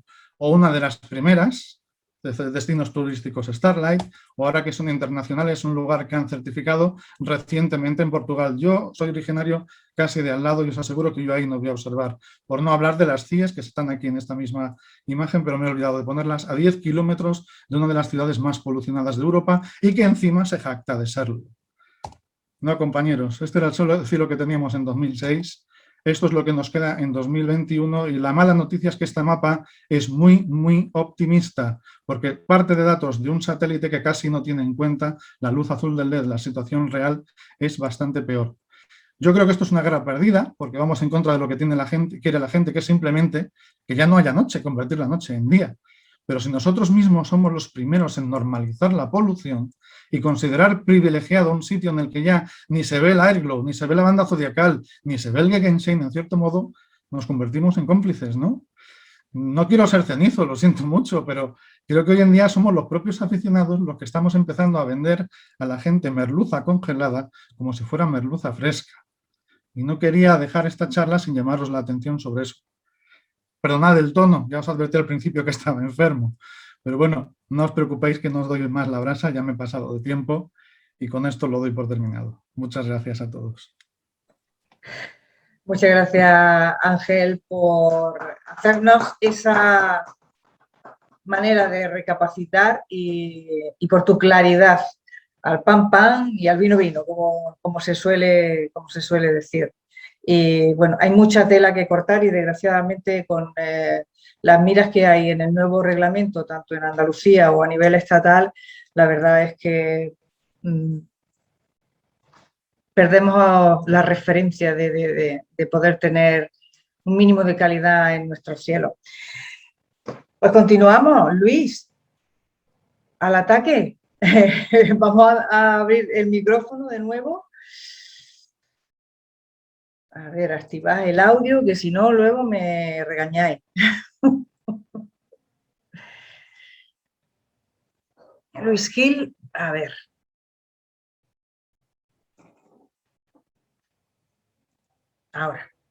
Ahora yo creo que sí, Luis. No. Sí, si lo reactiva él, sí. Perfecto. ¿Me oís? Ahora sí. Perfecto. Vale. Cuando quieras, muchísimas gracias. Venga.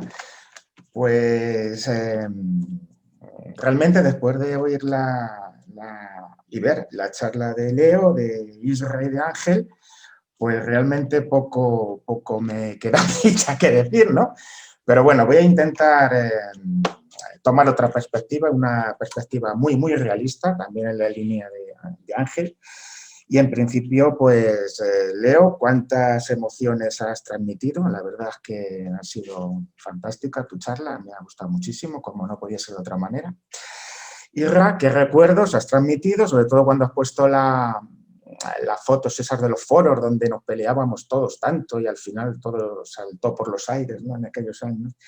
Y Ángel, que verdades, ¿no? Más evidentes y más claras, ¿no? Y efectivamente es lo que nos encontramos, hemos en el 2021 y hay que verlo de esta manera, ¿no? Una manera tremendamente pragmática y real. Bueno, pues vamos a empezar con mi parte, la maravilla de observar. Y como veis, ya empiezo de una manera muy clara. La astronomía visual es la esencia de la astronomía para aficionados. Hay muchos tipos de astronomía, tanto fotográfica, astronomía científica, espectroscopía, también astrometría, pues fotometría, pero la esencia de todo esto, vamos a ir desde mi punto de vista, es la astronomía visual. Es el puro sentimiento, es el puro, como decía Leo, olor a campo, olor a la hierba, olor a la noche, olor al rocío, la presencia de las aves nocturnas, es la vida misma de la astronomía por aficionados. Bien, yo voy a plantear unas generalidades para que, sobre todo desde un punto de vista de reflexión, las podéis tener en cuenta o deberíais tener en cuenta. La primera sería preguntarnos si la astronomía observacional en este momento es simplemente un modo de vida o un simple hobby, ¿no? Esto sería bueno que os lo plantearais si tuvierais una visión clara de esto, ¿no?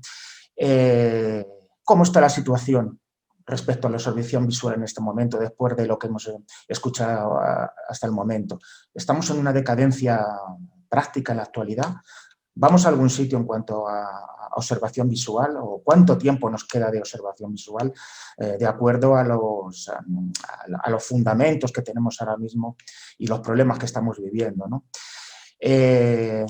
Veremos en el punto 3, el cielo nocturno, único y fundamental recurso para la práctica de la astronomía de alta calidad. Único y fundamental recurso. Esto significa claramente que la calidad del cielo está por encima del instrumental, está por encima de los presupuestos que podamos dedicar y es lo más importante y único que tenemos que buscar. El cielo nocturno y que tenemos que proteger a toda costa. Es lo único que garantiza que podamos realizar astronomía visual en condiciones, digo, de alta calidad, pero también digo con ciertas garantías. Pasaremos luego al punto 4, ¿no? Y estudiaremos un poquito cómo son las condiciones observacionales y las caracterizaciones del lugar de observación, porque Ángela hablaba ya sobre esto, ha pasado sobre esto, y nos ha contado ya muchas cosas, pero cómo podemos los aficionados entrar en este tema que parece muy, muy profesional y cómo podemos sobre todo aplicarlo a nuestras necesidades observacionales, ¿no? Mi experiencia personal, siempre en busca de los mejores sitios, tanto de la península como fuera de la península. Ya cuando lleguemos al punto 5 hablaremos un poquito de esto. Y luego en el punto 6, por supuesto, la contaminación lumínica. Esto es una lucha desigual. Yo también pienso en cierta medida que es una batalla perdida. No hay tregua, tenemos que seguir y el activismo y la implicación es lo único que nos queda. Y más a futuro, esperando la publicación en corto plazo del proyecto de Real Decreto que nos espera y que pinta muy, muy mal. Vale, tengo aquí un montón de apuntes, un montón de notas que os quiero transmitir, porque no quiero que se me olvide nada en este poquito tiempo que tenemos, ¿no? Hablaba de astronomía observacional, ¿modo de vida o simple hobby? ¿Qué opináis? Yo creo que es un modo de vida, por lo menos creo que todos los que estamos aquí lo entendemos como un modo de vida. ¿Qué diferencias puede haber entre un modo de vida y un simple hobby? Pues evidentemente un simple hobby no se hace tan exigente como lo podemos entender nosotros, ¿no? Yo particularmente, voy a hablar en singular en este momento, he dedicado toda mi vida desde que era un chaval. Yo recuerdo cuando empecé en esto, no sé si conoceréis Madrid, los que no sois de Madrid, los de Madrid sí, barrio de Cuatro Vientos, 10 kilómetros desde la Puerta del Sol y ya se podía en los años 80 todavía intuir la Vía Láctea. Cuando yo me quedaba mirando al cielo y podía intuir la Vía Láctea a 10 kilómetros de la Puerta del Sol, todavía no tenía ni los simples prismáticos que me iniciaron, ¿no? Unos prismáticos zoom que había por mi casa, ¿no? Y que me permitieron poco a poco pues, desentramar el catálogo Messier con unos prismáticos que ya eso parece como impensable, ¿no? Dedicamos vacaciones, presupuestos, muchísima ilusión, muchísimo esfuerzo, mucha disciplina, ¿no? Dedicamos muchísimo presupuesto, no a instrumental, ¿vale? Sino a desplazamiento. Gastamos mucho combustible, mucho tiempo y mucha gasolina y hacemos muchos kilómetros, ¿vale? Si sobra algo lo dedicaremos al instrumental, pero yo no soy de un instrumental potente. Tengo lo que tengo porque, como decíais, se ahorra con el tiempo. Sí que han pasado por mí muchos telescopios, pero siempre hay una cosa que es fundamental, que es el cielo. ¿Dónde está ese cielo que estamos perdiendo, ¿no? La liturgia observacional, pues también hacía Leo en su charla referencia a algo de esto, ¿no? ¿Cómo preparas la charla 5 días antes, incluso más, ¿no? ¿Cómo examinas cada objeto, el tipo de filtros, cómo decides el observatorio o el lugar de donde vas a ir? No todos son iguales, dependiendo del tipo de observación eliges uno u otro. ¿Dónde vas a encontrar las mejores cualidades estacionales de cada lugar de observación? Todo eso forma parte de lo que yo llamo la liturgia observacional, que es tan importante, ¿vale? O casi más que el momento y el hecho de plantarse con el telescopio y empezar a observar. Eso se disfruta, yo lo disfruto muchísimo y lo transmito, ¿no? Y así lo transmito a toda la gente que se inicia, ¿no? La liturgia observacional es muy importante y se hace disfrutar mucho, ¿no? Por supuesto, la adaptación instrumental. ¿Cuáles son nuestras pretensiones observacionales? Si esto lo tenemos como un simple hobby de domingo, pues nos bastará con comprar un pequeño telescopio y simplemente pues, echar un ratillo con la Luna o con los planetas, pero esto va mucho más, muchísimo más, ¿no? Y los que tenemos esto como una forma de vida y los que lo tenéis así también, lo entendéis de otra manera, ¿no? La astronomía visual es pura emoción. Y ahí es donde sale la vehemencia de las emociones, esos reportes que se hacen, esos dibujos tan maravillosos que se transmiten, ¿no? y esa manera de hablar entre nosotros, cómo transmitimos todo eso, ¿no? Eso es importantísimo y por eso tener un grupo afín es tan importante, ¿no? ¿Y qué podríamos decir de los nuevos aficionados y la vinculación con la observación visual? No lo veo claro, no lo veo claro porque los nuevos aficionados están conociendo una parte de la observación visual que ya no se va a poder recuperar, que es cómo eran los cielos en este país hace 30 años, ¿no? Eso ya no se puede recuperar y es una pena porque influye directamente en cómo los nuevos aficionados ven este tema, ¿no? Esta parte de la astronomía. Hablaba antes de decadencia en la actualidad, ¿vale? Hay unos problemas inherentes a la observación visual de calidad, ¿no? Contaminación lumínica sobre todo, que nos hace hacer grandes desplazamientos con coches, grandes son, hablando de 160, 170 kilómetros en mi caso, más de los que vivimos, más de los que vivimos en Madrid, ¿no? Para eso necesitamos una motivación grandísima y necesitamos superar retos y dificultades que no os podéis imaginar, ¿no? Pero hay que hacerlo, hay que seguir y en esto sí que nos animamos mucho unos a otros y sobre todo ese reto de observar cada fotón y no dar por perdido cada fotón que llega a nuestra pupila, ¿no? De nuestro ojo, ¿no? Cada fotón cuenta y por eso cada lugar de observación cuenta de forma minuciosa y hay que examinar cada lugar de observación, hay que buscar no solo el mejor cielo, ¿vale? Sino también nuestro mejor estado físico, nuestra mejor disposición y, como digo, nuestra mayor motivación, ¿no? La importancia de la comunicación con otros observadores es clara. Aquí tenéis, por ejemplo, un hecho en este grupo de observación visual de que llevamos tantísimos años, ¿no? Y fundamental también nuestro nivel de autoexigencia, acompañado siempre del conocimiento de la realidad y el esfuerzo compartido. Si no tenemos una presunción de autoexigencia, no vamos a llegar nunca a nada. Siempre hay que superarse. Como digo, buscar cada ese fotón que nos llega del cielo profundo o que nos llega de la luz de un planeta, ¿no? Y siempre superarnos y buscar siempre lo mejor. Y eso cuesta muchísimo esfuerzo.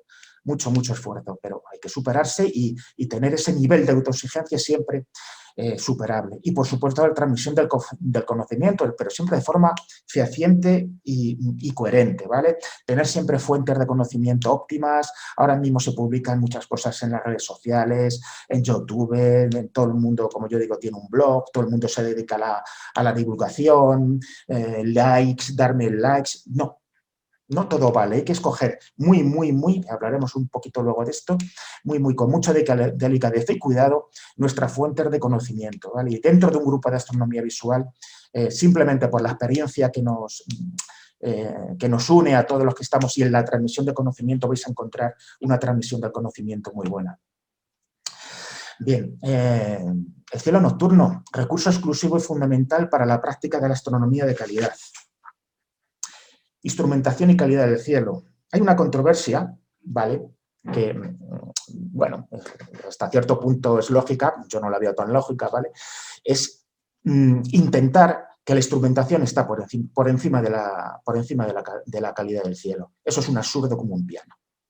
La instrumentación nunca jamás podrá estar por encima de la calidad del cielo. El objetivo es buscar una calidad del cielo con una excelencia vital. Y luego ya veremos cómo es la instrumentación que vamos a poner debajo de ese cielo. Yo siempre cuento, cuando llega este tema, la misma anécdota, ¿no?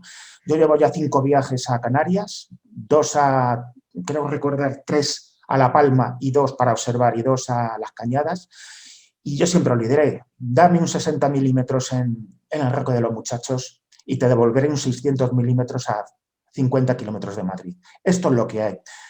Lo queréis ver o no, es otra historia, ¿no? Pero esta es una realidad indiscutible, ¿no?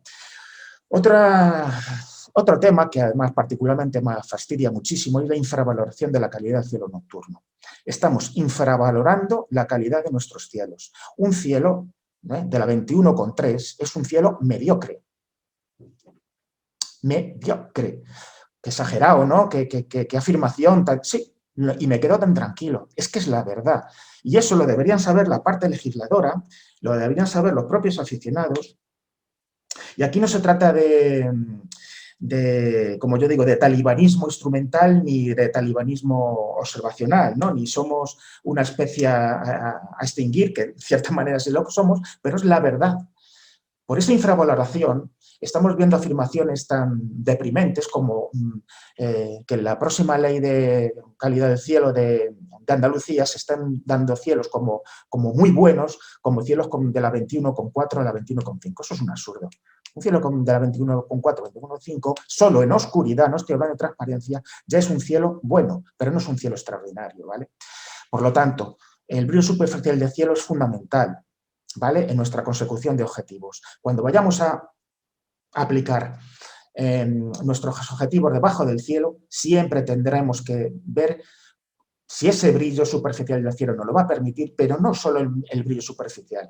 Eso es la punta del iceberg. Veremos a continuación cuáles son esos otros parámetros que hay que tener muy, muy en cuenta y no solo, como decía Ángel, llegar con un SQM o con un TAS o con un TEST y medir ese brillo superficial, que es un parámetro más que hay que tener en cuenta, pero no es el más importante, ni muchísimo menos, ya lo veréis a continuación.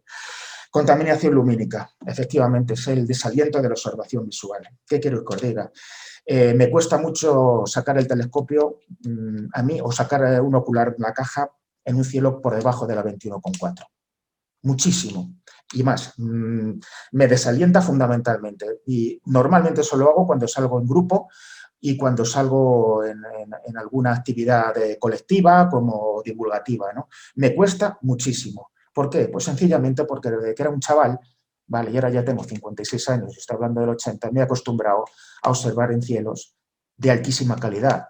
Y me he recorrido todo el país buscando esos cielos. ¿Altísima calidad? Sí, altísima calidad. Cielos de la 21,7 o cielos de la 21,8, que todavía quedan en España. Poquitos, pero quedan. Entonces, el nivel de autoexigencia te limita y no puedes volver atrás. ¿Eso es un problema? Puede ser un problema, ¿no? Pero hay problemas que son inevitables, ¿vale? Y ese nivel de autoexigencia también lo es, pero además para mí es muy provechoso y hay que tirar contra él o con él y llevarlo adelante. Por tanto, la preservación de la calidad del cielo como objetivo fundamental queda clara, ¿no? No hay otro motivo, ¿no? en lo que nos debemos implicar más, ¿no? Y desgraciadamente, como decía antes, la infravaloración de la calidad del cielo nos está destrozando, ¿vale? En este país, porque ya no se trata de mantener lo que tenemos, ojalá pudiéramos mantener lo que tenemos, sino se trata de recuperar lo que teníamos hace 30 años, o incluso más, ¿no? No somos CCD ni somos cámaras CMS, ¿no? Nuestras imágenes del cielo profundo son imágenes que quedan en nuestras retinas, pasan a nuestro cerebro, imágenes ensoñadoras, imágenes llenas de emociones y de recuerdos inolvidables, ¿no? Eso es lo que buscamos con la astronomía observacional fundamentalmente y lo estamos perdiendo. Lo estamos perdiendo porque estamos arruinando en este país, igual que en otros muchos países, nuestra calidad del cielo. Y eso es algo irreversible y que vamos a pagar caro. Por tanto, en busca de cielos de alta calidad, experiencia vital, una forma de vida y pasión por la astronomía. Pues efectivamente es una forma de vida y una pasión por la astronomía. Y de momento ya tenéis 3 ejemplos clarísimos de lo que hablo, ¿no? Estos 3 ejemplos los habéis podido escuchar esta tarde, hablando con absoluta claridad sobre este tema, ¿no? La contaminación lumínica nos presenta un futuro incierto para la observación, la observación visual, muy incierto. Por lo tanto, tenemos una parte de activismo e implicación, sobre todo acciones colaborativas que tenemos que seguir y llevar adelante. La gran pregunta debería ser, ¿los extremos aficionados somos frente en el liderazgo y el activismo? Esa es la pregunta. Realmente, si os ponéis a pensar en esto en este momento, la respuesta debería ser sí, pero la respuesta es no. ¿Por qué? porque los astrónomos aficionados en este país a nivel general, y no hablo a nivel particular, que sí conozco muchos y muy buenos astrónomos aficionados, de hecho han interpuesto ahora las alegaciones en contra del proyecto de Real Decreto sobre contaminación lumínica, ¿vale? Son a nivel particular, pero a nivel colectivo veo mucha deficiencia en esto. Y los astrónomos aficionados, ¿vale? Deberíamos dar mucho más de sí de lo que estamos dando. Pero ¿qué pasa con la astronomía profesional? ¿Veis acciones e iniciativas dentro de la astronomía profesional? Yo veo acciones muy individualizadas dentro de lo que es el colectivo científico, pero yo no veo dentro de la astronomía profesional acciones e iniciativas claras y contundentes sobre el tema de la astronomía, sobre la contaminación lumínica. ¿Por qué? Pues habría que preguntárselo a ellos, ¿no? Pero esa es la verdad. Si luego en el coloquio tenéis alguna referencia sobre esto a nivel colectivo, de instituciones muy potentes, ¿vale?, profesionales que estén dando bien la vara y dando caña sobre este tema, pues sí que me gustaría conocerlos. Y luego, pues los recursos técnicos aplicables contra la contaminación lumínica, dejaremos para el final, ¿no?, un poquito todo este tema, porque hablaremos un poquito de cómo la espectroscopia aplicada en la detección de la contaminación lumínica y cómo nos puede ayudar mucho esto. Os hablaba antes de las fuentes, de la fuente de información. Mirad, yo voy a contar lo que yo hago, ¿vale?, que también es extrapolable a lo que vosotros podéis hacer. Yo me hincho a leer papers de profesionales, me hincho a leer estudios de fin de grado de estudiantes en física.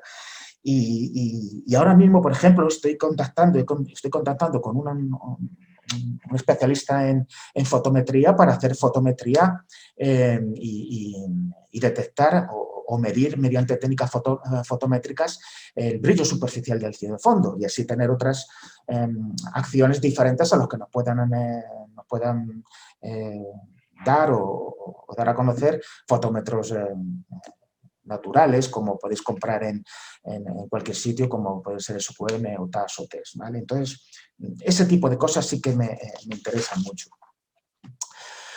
Bien, fundamentos de la observación visual, ¿vale? Esto sí que es importante, ¿no? ¿Por qué no tener y adquirir, ¿vale?, conocer y aplicar requisitos profesionales en cuanto a estudios de calidad del cielo y lugar de observación de profesionales, pero aplicados a la observación visual de aficionados, ¿no? Saber que los son criterios fundamentales, cuantificables en un site testing y aplicación práctica de un site testing para aficionados. ¿Por qué no? Es lo que venimos haciendo, un poco de forma desordenada y un poco cada uno por su cuenta, ¿no? Pero realmente tenemos mucho que decir y hacer aquí, sobre todo a nivel aficionado y para nuestro beneficio observacional. Desde este punto de vista, la transmisión de datos comparativos entre observadores es fundamental. Vamos a quitar la subjetividad de un observador no experimentado y lo podemos sustituir por la objetividad numérica de un buen control de nuestro sitio de observación. ¿Qué conseguiremos con esto? Minimizar los problemas. Minimizando los problemas, entenderemos, ¿vale?, a través de conocimientos prácticos, sobre todo en otras disciplinas, cómo podemos sacar todo el máximo partido a nuestro lugar de observación y sobre todo compartirlo, ¿no? Eso es muy importante, compartirlo con otras personas. Vamos a ver muy rápidamente cuáles son estos requisitos profesionales y cómo podemos aplicarlos a nuestros criterios como observadores visuales, ¿no? Bien, lo primero, tenemos que tener clarísimo y tenemos que hacer un estudio previo de las variables climáticas y meteorológicas de nuestro lugar de observación. ¿Esto qué significa? Entrar en un terreno multidisciplinar, efectivamente. Yo os puedo decir ahora mismo que el desierto del Sáhara cumple con lo siguiente. Podemos ver la luz zodiacal sin ningún problema, el GG6 sin ningún problema. De hecho, el GG6 es bastante más fácil de lo que queréis, ¿no? Antes lo ha comentado Ángel, yo he visto el GG6 varias veces sin ningún problema desde zonas de los Montes de Toledo, ¿eh? Y no hace muchos años. Es más, hace un par de años, antes de la pandemia, lo pude ver con absoluta facilidad. ¿Dónde está el problema? En encontrar su situación, lo he dicho muchas veces, dónde está situado en el momento y en el lugar de nuestra observación. Simplemente con una carta de GG6 hay que fijarse y se puede detectar, igual que la luz zodiacal o la banda zodiacal. Pero claro, ¿el desierto del Sáhara cumple con todo esto que os acabo de decir? La respuesta es sí. podemos ver el Hergensey, podemos ver la luz zodiacal, la banda zodiacal. Entonces, ¿por qué no hay observatorios ahí? Pues por las variables que vamos a comentar ahora, ¿no?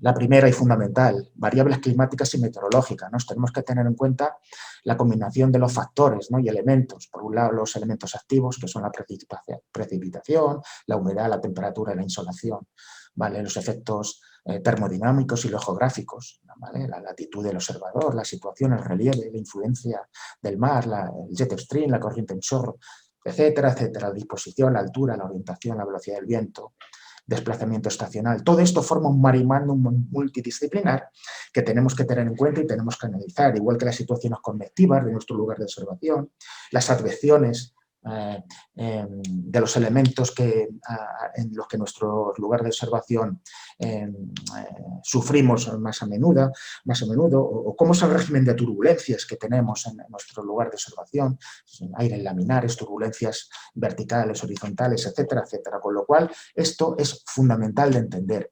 Pero también es fundamental de entender cómo interacciona el estudio de la morfología orográfica topográfica con nuestro lugar de observación. Estos son dos mapas, ¿vale?, de Javalambre, donde yo puse unos puntos verdes y quise estudiar un poquito más a fondo esto, ¿vale? Cómo interactúa la geografía del lugar con las características técnicas del observatorio, que es un observatorio de primer nivel en cuanto a SEIN. Lamentablemente, en cuanto a brillo superficial de cielo está muy mal, pero Javalambre es un sitio puntero en cuanto a la observación astronómica, ¿no? Y, por tanto, la caracterización desde el punto de vista topográfico también es muy importante, ¿no? ¿Por qué? Porque podremos ver dónde están situadas las mesetas, los collados, las alturas, ¿vale?, de cada lugar, cómo actúan las vaguadas, cómo actúan las depresiones, cómo actúan los collados dentro de nuestro lugar de observación, cómo es el régimen de vientos, ¿vale? Y sobre todo si vais a instalar un observatorio fijo con una orientación científica, ¿eh? Ahí sí que se hace absolutamente fundamental. El tema es que nadie lo hace. Claro, luego hay grandes decepciones. Me he puesto un observatorio en la finca del pueblo, pero claro, no saco las fotografías de mi pitch y tengo el mismo equipo. ¿Cómo puede ser? Pues claro que puede ser. Evidentemente, no has hecho un estudio morfológico, orográfico ni meteorológico del lugar, ni de las condiciones del set y testing. Está clarísimo, ¿no? Para esto tenemos un montón de aplicaciones, tenemos programas, tenemos el centro de descargas del Centro Nacional de Información Geográfica, etcétera, etcétera. O sea que tenemos mucha información que tenemos que valorar y utilizar en su justa medida, ¿vale? Si tenéis la curiosidad de pasaros por la web del Sky Quality Group del IAC, del Roque de los Muchachos, pues veréis una serie de perfiles y parámetros que se utilizan de forma profesional para caracterizar un lugar. Evidentemente son parámetros que ya están caracterizados y se hicieron cuando se montó el observatorio, pero esto hay que vigilarlo día a día, ¿vale? ¿Por qué no utilizar esta información para transmitir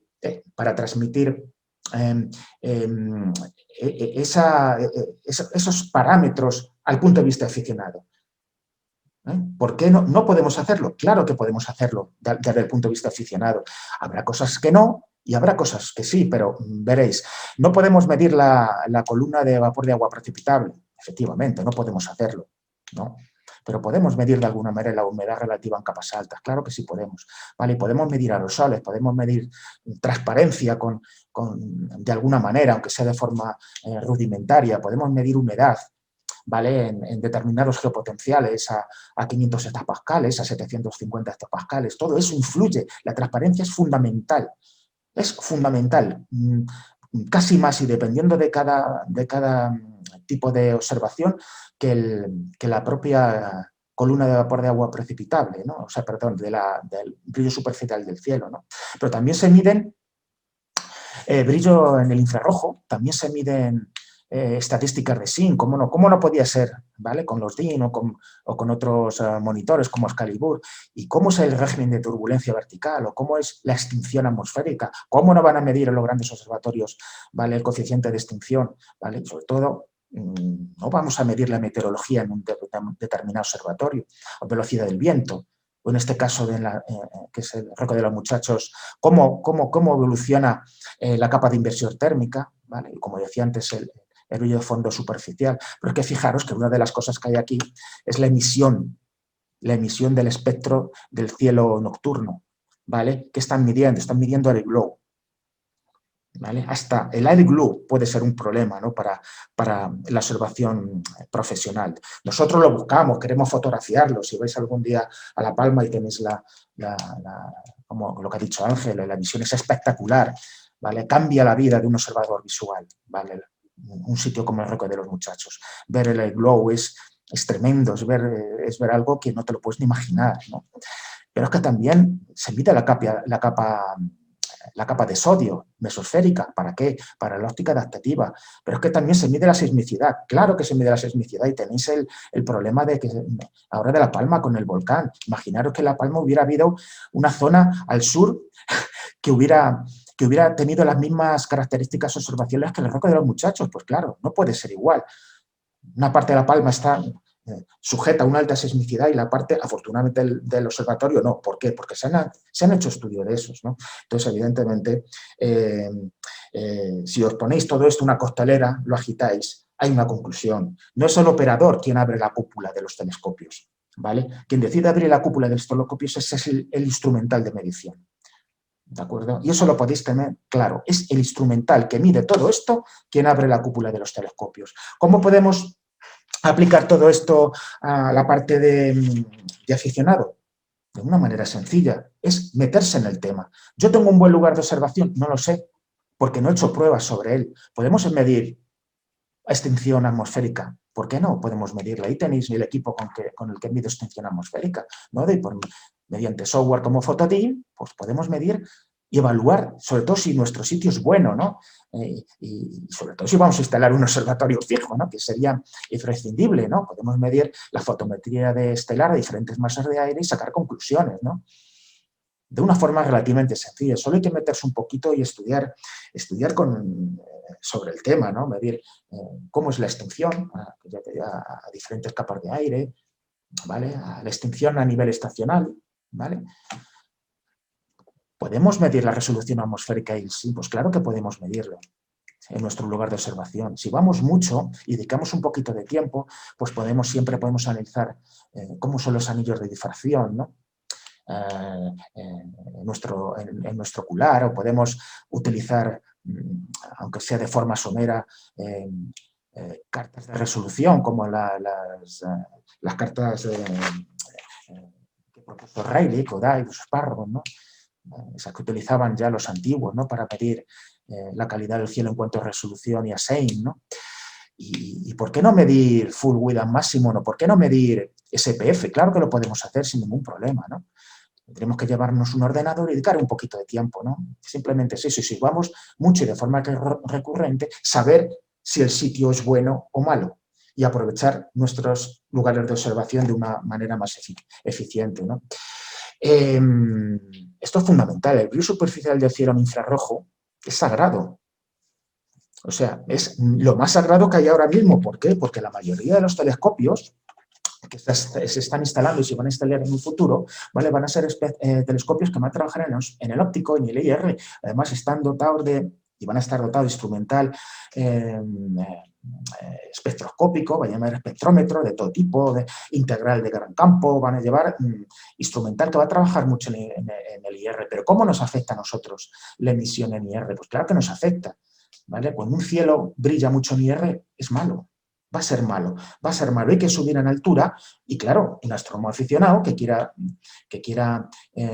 tener una zona de observación con un cielo seco, transparente y oscuro, tiene que subir en altura, ¿vale? Sería una locura plantearse una observación en una dehesa extremeña en otoño o como yo digo, muchas veces en la región de la zona Cabañeros, a 700 metros, porque te hundiría la humedad en los primeros 10 minutos de observación.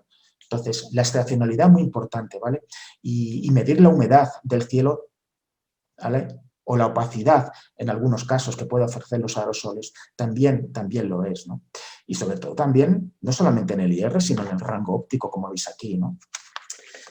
¿Lo podemos hacer los aficionados? Hasta cierto punto y de una forma muy básica, sí.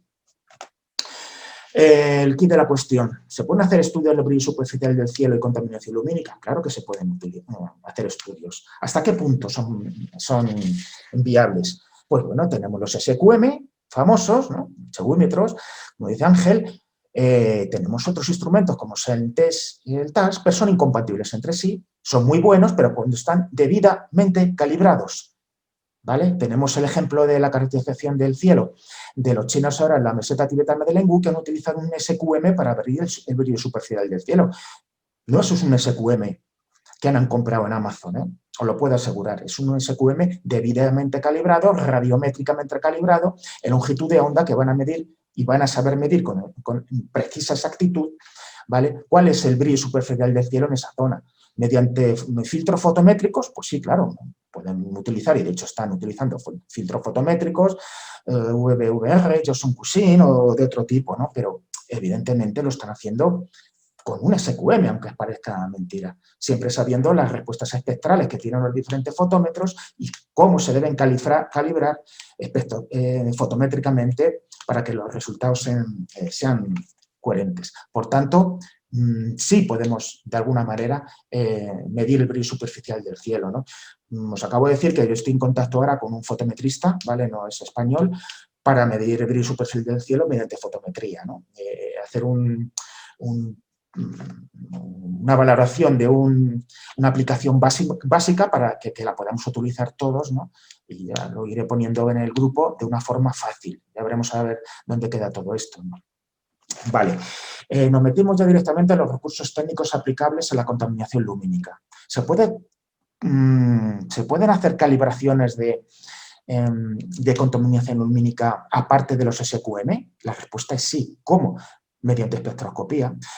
Este es uno de los espectroscopios que yo tengo aquí a la derecha y estos son...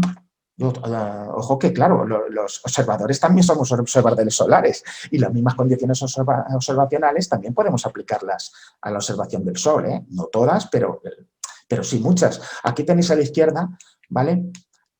La línea de emisión, una parte de las líneas de emisión, ¿vale? Del espectro solar, las dos más gruesas de abajo son la línea K y la línea H. Aquí veis la imagen en calcio del Sol que he sacado de estas dos líneas.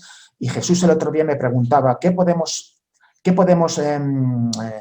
pretender o qué podemos esperar de un cielo sin contaminación lumínica desde el punto de vista espectroscópico? Aquí lo tienes. Esto de aquí abajo son las bandas de absorción, ¿vale? de telúricas de la atmósfera, ¿vale? En la parte de los 600 y pico nanómetros para adelante.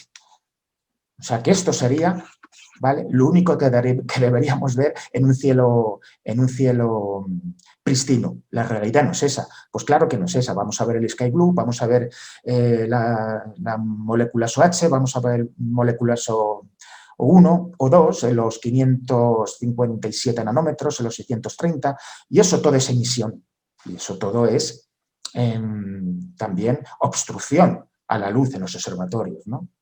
A nosotros no nos afecta tanto porque no llegamos a nivel, pero el air blue se puede convertir en un problema. De hecho, lo es. ¿Cómo llegamos a esto? A través, por ejemplo, de hacer fotometría estelar. El tema es aprender a hacer espectros. Aquí tenéis, por ejemplo, un espectro de Vega y aquí tenéis el espectro a la derecha con el fondo del cielo. Os podéis preguntar, ¿y qué pasa si caracterizamos luminarias o caracterizamos contaminación lumínica con los espectros? ¿Por qué no? Claro que lo podemos hacer. Aquí están dos lámparas de calibración que yo utilizo normalmente, que son, aquí a la izquierda es una lámpara de argón neón y aquí a la derecha es una lámpara de neón, y aquí vemos una calibración hecha con filtros, no fotométricos, pero que por lo menos, ¿vale?, se puede obtener su curva de transmisión. Entonces, si cogemos todo esto, ¿vale?, y empezamos en un primer estadio, ¿por qué no caracterizar contaminación lumínica con sencillas redes de difracción? Aquí tenéis tres tipos de luminarias. La de izquierda es LED, la del centro es vapor de sodio, halogenoros metálicos, y la derecha es vapor de sodio de alta presión. Si esto somos capaces de hacerlo con una simple radiodifracción de 500 líneas o 300 líneas por milímetro, ¿vale?, ¿por qué no vamos a poder caracterizar farolas y luminarias de forma más, iba a decir congruente, no es la palabra, más estricta? Efectivamente, claro que podemos. Aquí está el espectroscopio que utilizo para medir contaminación lumínica que tenemos. Esta parte, por ejemplo, la zona donde yo vivo, y aquí simplemente tocando con estos espectros ya podríamos definir qué tipo de contaminación lumínica nos está afectando, ¿vale? Pero vamos a más. ¿Por qué no podemos caracterizar el brillo superficial del fondo del cielo de acuerdo a la emisión del espectro que tiene el cielo? Pues ahí tenéis el cielo de Madrid en un lugar de alta contaminación lumínica como es cerca de la M40, que está cerquita de donde yo vivo. Ahí tenéis una mezcla de todas las luminarias posibles que se pueden dar en Madrid. Vapor de sodio, halógenuros metálicos, LED, no vemos mercurio porque el mercurio está extinguido ahí muy poquito, pero ese es el cielo real que hay en Madrid. Y es indiscutible y impepinable. ¿Por qué? Porque lo ha dicho un espectro.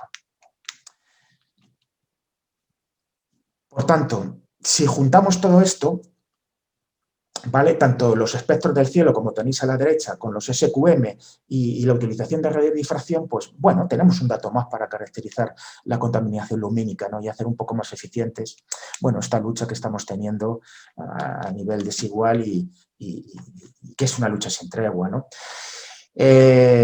Ya para terminar, me duele mucho cuando los aficionados van a comprar un telescopio y no les dan un cheque gasolina, ¿vale?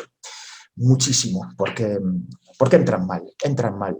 Los nuevos aficionados van a comprar un telescopio con toda su buena voluntad y de repente se ven inmersos en que ya los que llevamos un poquito de tiempo aquí les decimos que tienen que coger el coche y hacerse 170 kilómetros de ida y 170 kilómetros de vuelta para hacer astronomía visual. Es una verdadera pena, pero es verdad. Pero también te deprime mucho cuando empiezan a preguntarte que se acaban de comprar un telescopio y qué filtro les hace falta porque quieren ver los velos en toda su intensidad, por ejemplo, ¿no? Y efectivamente le tienes que contestar que van muy equivocados, que es una pena, pero que esto no funciona así, ¿no? Que los filtros no eliminan la polución, es falso, no la quitan, digan lo que digan, ¿vale? Es una apreciación que es obvia. No funcionan bajo condiciones de alta polución lumínica, ¿vale? Los filtros no ayudan a que aumente la emisión, eso es un absurdo. La gente cree que poner un filtro ya va a aumentar la emisión en longitud de onda de la nebulosa que estemos observando, ¿vale? Y los filtros se pueden utilizar en cualquier telescopio, ¿vale? Ya sea de 50 milímetros, de 60 o de 70 milímetros. ¿Cómo hay que utilizarlos? En un cielo de altísima calidad. Ahí es donde se ve la potencia de los filtros. No en una ciudad ni con filtros CLS, LPR, ni historias de esas que venden y que no valen absolutamente para nada y que se pueden ahorrar, como digo, para alquilar una casa rural en un entorno donde tengamos un cielo de alta calidad que todavía lo tenemos en este país. Ya para finalizar, pues simplemente una afirmación que me gustó mucho en un artículo de Blanca Trousen y Fernando Jauregui y David Galadí, que es simplemente medir para sobrevivir. Y solo midiendo y poniendo tope a toda esta locura de la contaminación lumínica y sabiendo las limitaciones que vamos a tener en el futuro en cuanto a la astronomía visual, pues podremos de alguna manera acreditar a dónde vamos, a lo que estamos expuestos en este momento y a lo que no vamos a poder hacer en muy poquito tiempo. Así que nada, pues por aquí en el ratito que me imagino que me habré pasado de largo, pues aquí termino. Así que muchas gracias y ya está. Muchísimas gracias, Luis. Gracias por tu charla, por toda la información que los 4 invitados habéis compartido, por vuestro entusiasmo y por vuestro compromiso, ¿no? De alguna manera.